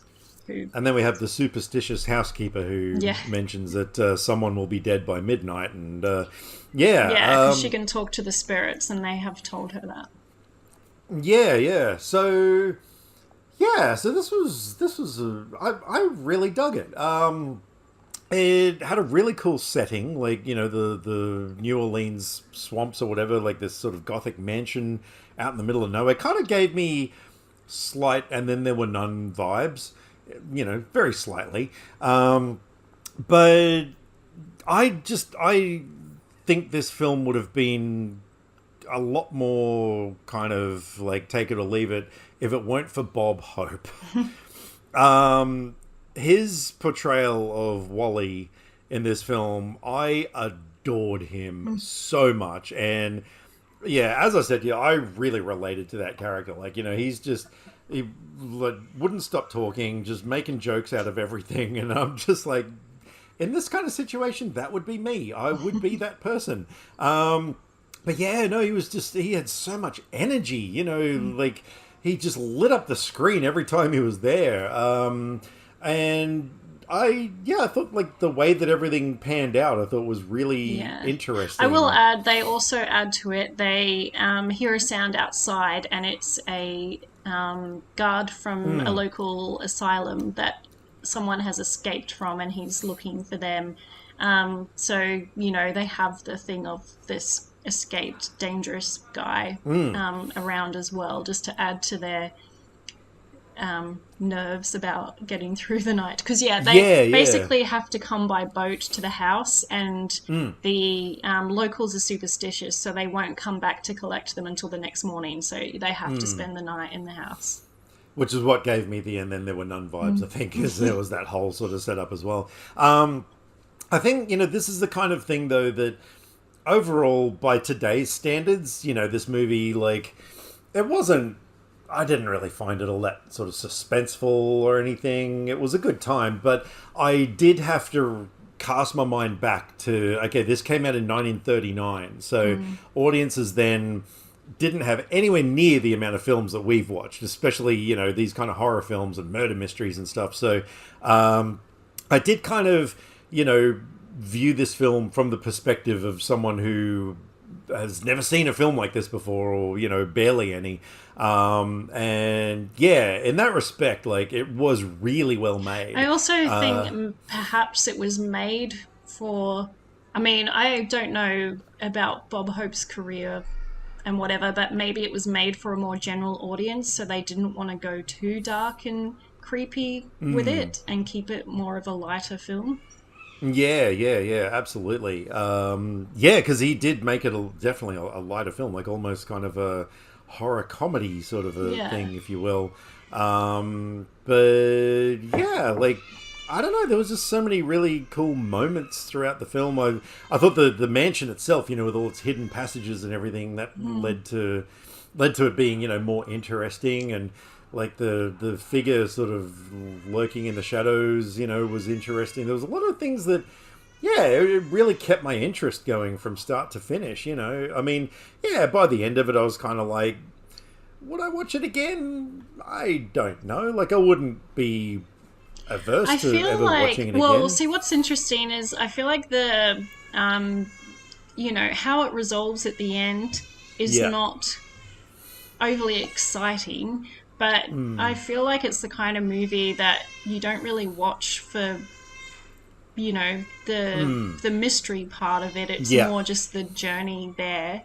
And I mean, the Yeah. thing is though, I mean, I had forgotten how it ended. That's how much I think it didn't stand out. Right, So right. that was interesting to watch again because I didn't know what was coming. So it was kind of, Yeah.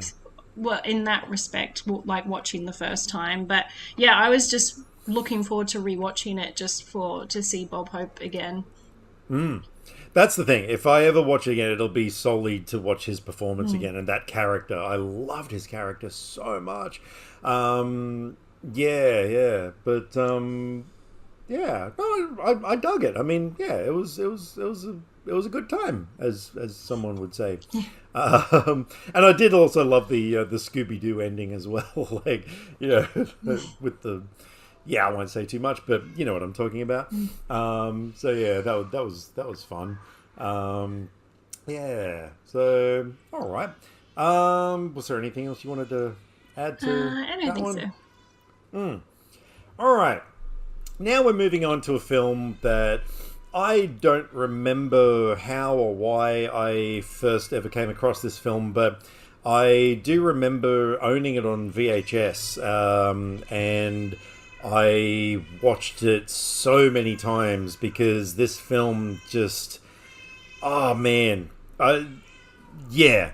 So this is Swimming with Sharks from 1994, and I'll just read the what do we call it, letterbox thing. Guy is a young film executive who's willing to do whatever it takes to make it in Hollywood. He begins working for famed producer Buddy Ackerman, a domineering, manipulative, cold-hearted boss. God, that's putting it nicely. When Guy also finds out that his cynical girlfriend Dawn has been using sex as a career move, he reaches his limit. Guy decides to exact revenge on Buddy by kidnapping him and subjecting him to cruel and unusual punishment. Yeah, I was hoping so much that you were going to like this film. So was I. 'Cause, yeah, this movie is a favorite of mine. So it was interesting because I noticed this time round, I don't think I'd ever seen it before, but in the end credits, in the thank yous, Robert Rodriguez was there, which, as you know, he is my absolute god of filmmaking and my biggest inspiration and influence. And I was kind of thinking, like, okay, what did he have to do with this? So I looked it up. So George Huang, who directed it, he had collected all of these stories from people who were working in the industry, about shit like this that happened.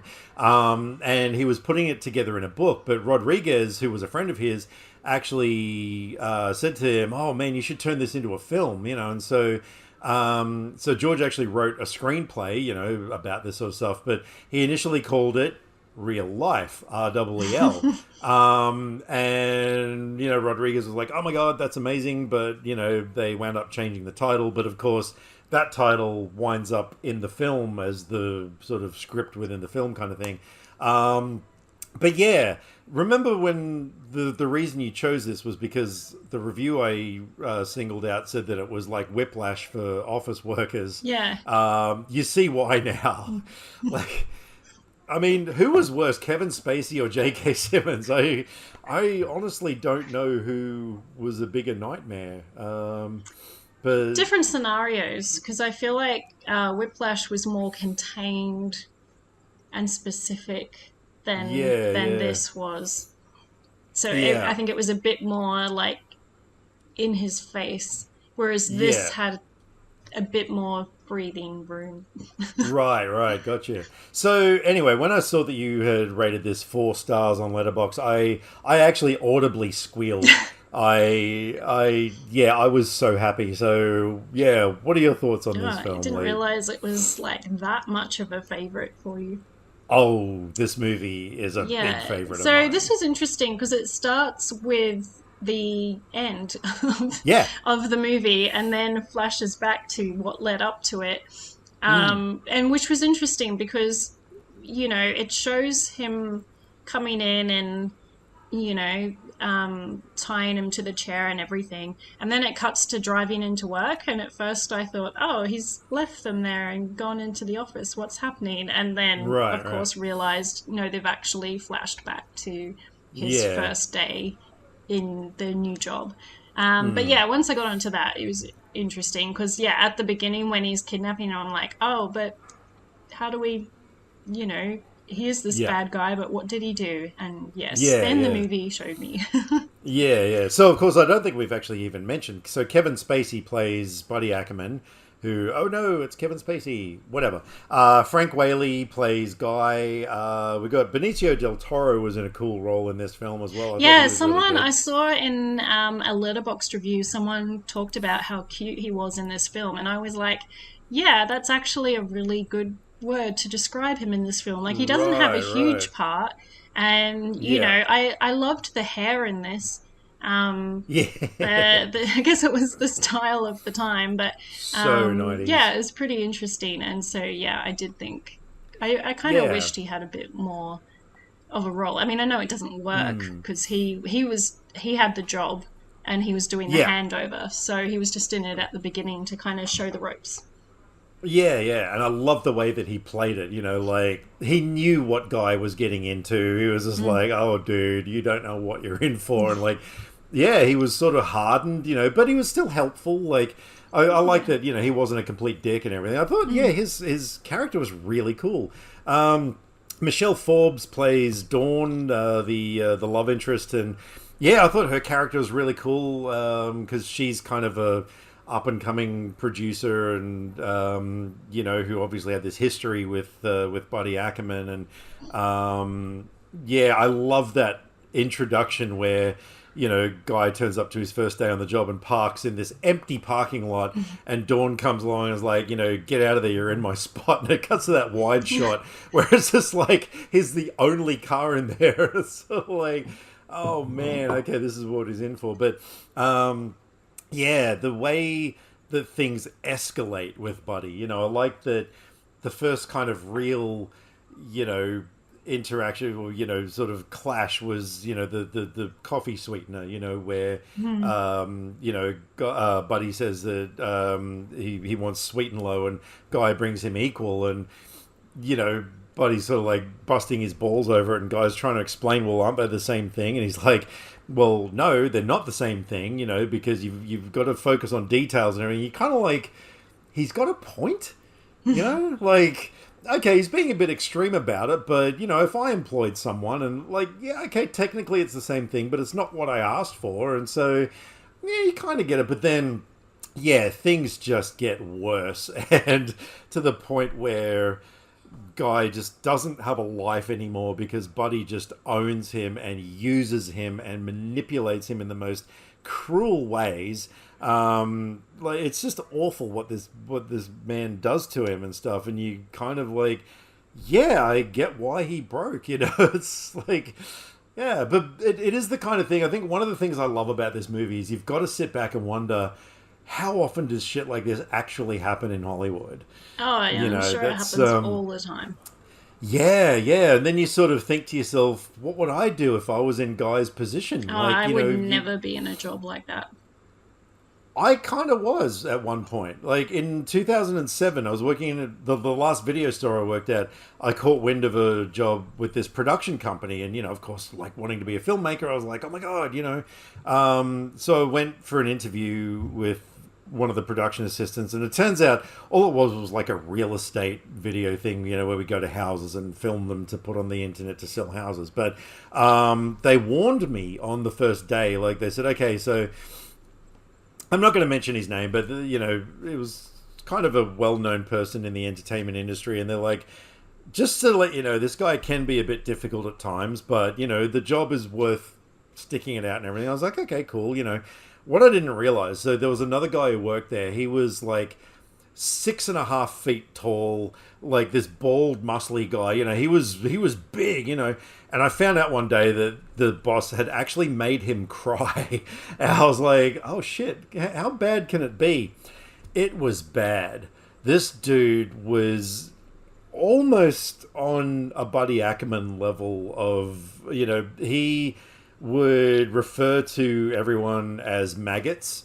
I remember one day, like, a video that I had directed or whatever, like, you know, there was a couple of minor things wrong with it or whatever.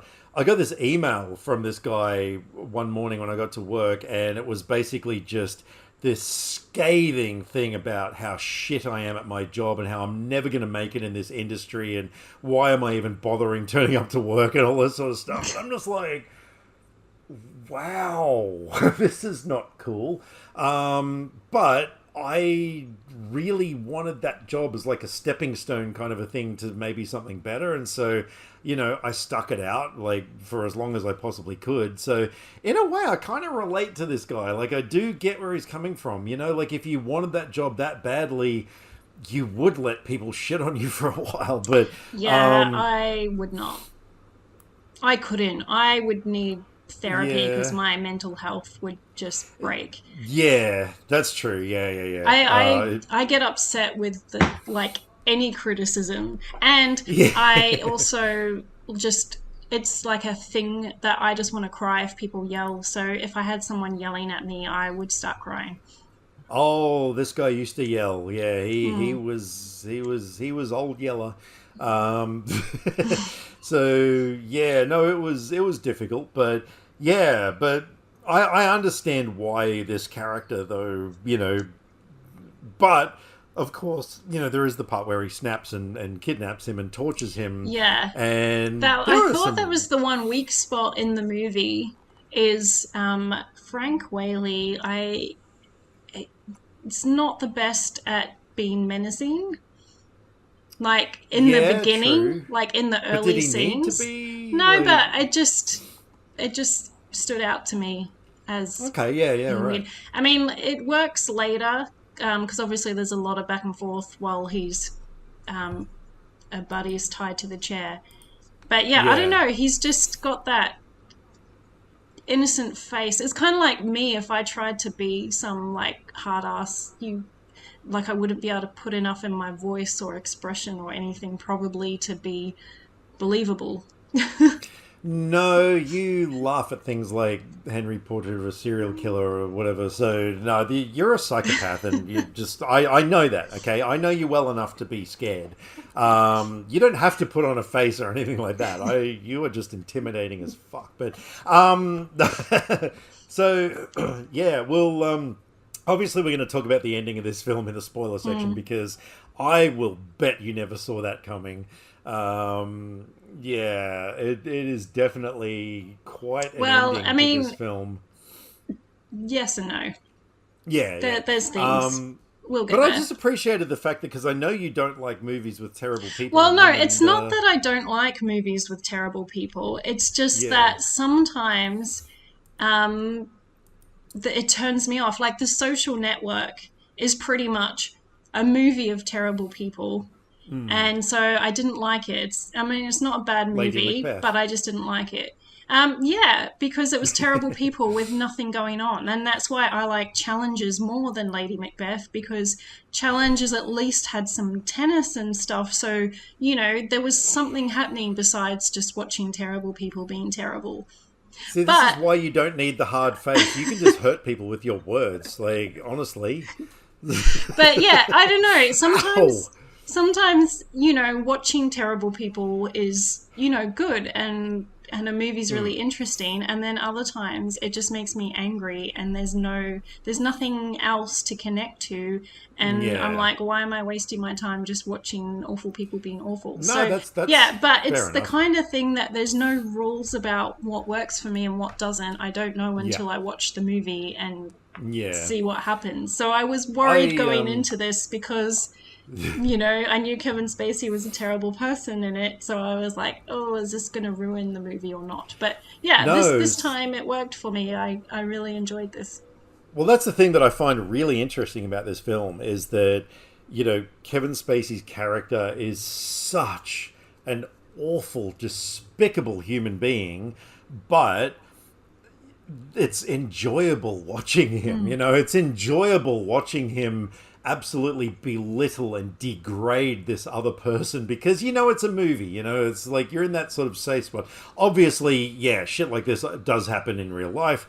I know, but I just find it a supremely entertaining film. Like I gave it 5 stars because I personally can't fault it. I just think it is brilliantly entertaining. I've seen it so many times, and it is always, it always amuses me. So, I what I find really interesting, and I wanted to watch another movie to see, but I didn't have time, so I'm definitely going to watch it soon. But I noticed a bunch of reviews compared it to Richard Altman's The Player as being a similar movie, and I'm like, oh, I wonder if that inspired the thing in the movie of Buddy saying what a terrible director Altman is, when it's suggested that maybe he be the director and he does this big thing, and I'm like, oh, I wonder if that's a little joke because it's the similar kind of setup to it's another film movie. I really enjoyed so I was going to watch The Player last night after I watched it,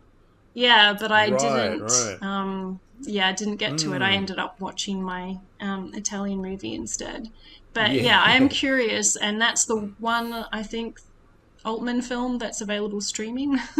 So I might make that. I did actually just purchase digitally Nashville and what's the other one? I don't know. I can't remember another one, but I might watch The Player first. Because actually, I do. Oh no, I actually have The Player on DVD because that was an extraordinary film. But no, you're right. It could have been because of that. But but funnily enough, just on an end note, out of the 4 movies that George Huang had directed, one of the other ones was 1997's Trojan War, which was another film that I had talked to you about not long ago. Yes, and I started watching that when I was sick and I wanted something light to watch, and then I just couldn't concentrate on it. And I watched half of it and felt like I'd been watching for 2 hours, not because of the movie quality, but because of just my perception of time. So I put it aside to finish later and then just completely forgot about it. So I need to go back and finish that. Well, that was another one that that was another one that I had the VHS tape of back in the day. I don't know why. There's so many movies that I had VHSs of that I must have just sort of blind bought at ex-rental sales or something. I don't know. But so anyway. All right. Well, is that everything as far as our 3 movies before we get into Spoilersville? I think so. All right. Well, ordinarily this is the part where I tell you what movies we're going to be reviewing or discussing next time, but we're not, because next time we're going to be getting into our holiday season specials and stuff. So, just stay tuned for all that stuff. We'll be coming back with stuff, won't we? Yeah. Yeah. So anyway, we're about to go into the sealed section because we've got a lot of spoilers to talk about this time around. So yes, to everybody who has been listening thus far, thank you very much. We'll see you for our holiday specials coming soon. Until then, stay safe, watch lots of movies. Bye for now. For everyone else, let's go spoil some stuff.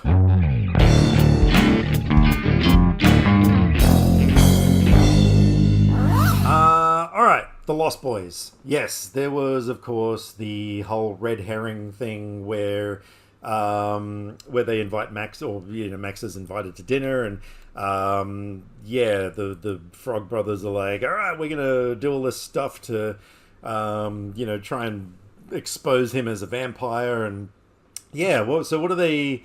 What are some of the things that? Well, there's the garlic thing where they offer him the parmesan, but it's actually just like raw garlic. Yeah, and then they spill holy water on him.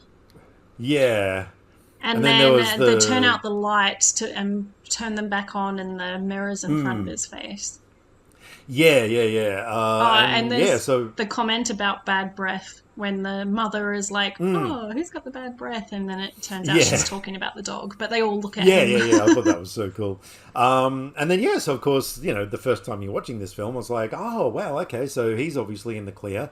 And then, they wind up, like sort of picking off vampire by vampire until... Well, but there's only one. Like, that's the one thing that stood out to me the whole time, ever since I've been watching it, is when they go in to kill one of them, that they pick Marco, Alex Winter's character. And I'm like, why would you pick him? Because he's obviously not the head vampire. Was he was he the most easily accessible? Because I got the feeling the other ones were sort of more far out, hanging. Yeah, well, I mean, it was the thing that they thought they'd just kill them all because they didn't realise that they would come awake at all. And also, interestingly, in that scene, he's about to stake him, and then Sam calls out "no," or it says like "no, don't" or something like that. And then he does it, and I'm like, I've always been confused about that line. Oh, okay. I'm like, why? Was he saying not to pick him or whatever? But yeah, so then they all wake up and see them. So, also interestingly, when they're trying to get out of the tunnel and Kiefer grabs his ankle and they drag him into the light, apparently the crying thing was because his eyes were so irritated from the contacts that he had tears coming, and so they used that in the movie. Wow, okay, that's interesting. So of course later on, David, played by Kiefer Sutherland, who at that point you're thinking, so he's obviously the lead vampire. They kill him, but it doesn't change anything because the mythology in this film, not only do you not have to get bitten by a vampire, but you just have to drink the blood, and that's how you go through the process. You don't become a full vampire till you make your first kill. And so once the head vampire is killed, then everyone who is a vampire will go back to normal. So they kill him, but of course Mike is not back to normal, and they're like, what the hell's going on? And that's when Max reveals himself, and I am not talking about undoing his pants. I am talking about how he because what was his reasoning behind why he passed all the tests and everything again? Because Michael invited him in before he left one night, because he was like, you're the man of the house, so I'm not coming in till you invite me. And so Michael and that makes like, you're invited, and then he leaves. And that of course, makes his powers sort of, greater and everything. So he was able to survive all those tests and stuff. I thought that was so cool, though. That was such a great red herring.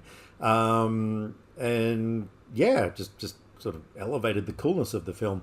I did. And the sad thing is that when Kiefer dies, they left him pretty and whole because they wanted the potential to bring him back somehow for a sequel. Okay, right. So that's why when he dies, because all the other guys exploded or whatever, and like our death by stereo. Yeah, look at you with all the behind the scenes goss. I bought the special book, which I actually meant to bring up. That someone made a special book where they interviewed so many people attached to the movie and released this book, and it was limited to so many copies, and I have ordered one, which I was going to bring in. It's got a little sticker. I've got like a number, and it was one of those things that I jumped on and ordered straight away. So I got a lot of info from reading that. Okay. So this book, did it feature interviews with the vampires? Get it? It did. Yeah. See, there you go. Yay. I did. So the very ending of this thing, where Grandpa like drives through the. Well, I think that's actually one of the things that didn't, that prevented me from giving it a full 5 stars, because I kind of thought that was a little bit like Deus Ex Machina, which is when something in a movie happens like just so out of the blue that is kind of feels a little far-fetched. Yeah, but I mean, he did know about the vampires, as we knew find about the out vampires, from that final line. But how did he know exactly where Max was standing and everything, when he's driving? Oh, well, I don't think he specifically drove in to say one of these things is going to come off and go through him. I think he was just coming in to help. Yeah. We could have used the door, but anyway. I mean, really, why are you applying such logic to a movie like this? Just sometimes things happen that are a little bit too hard to believe, but anyway, that's a nitpick.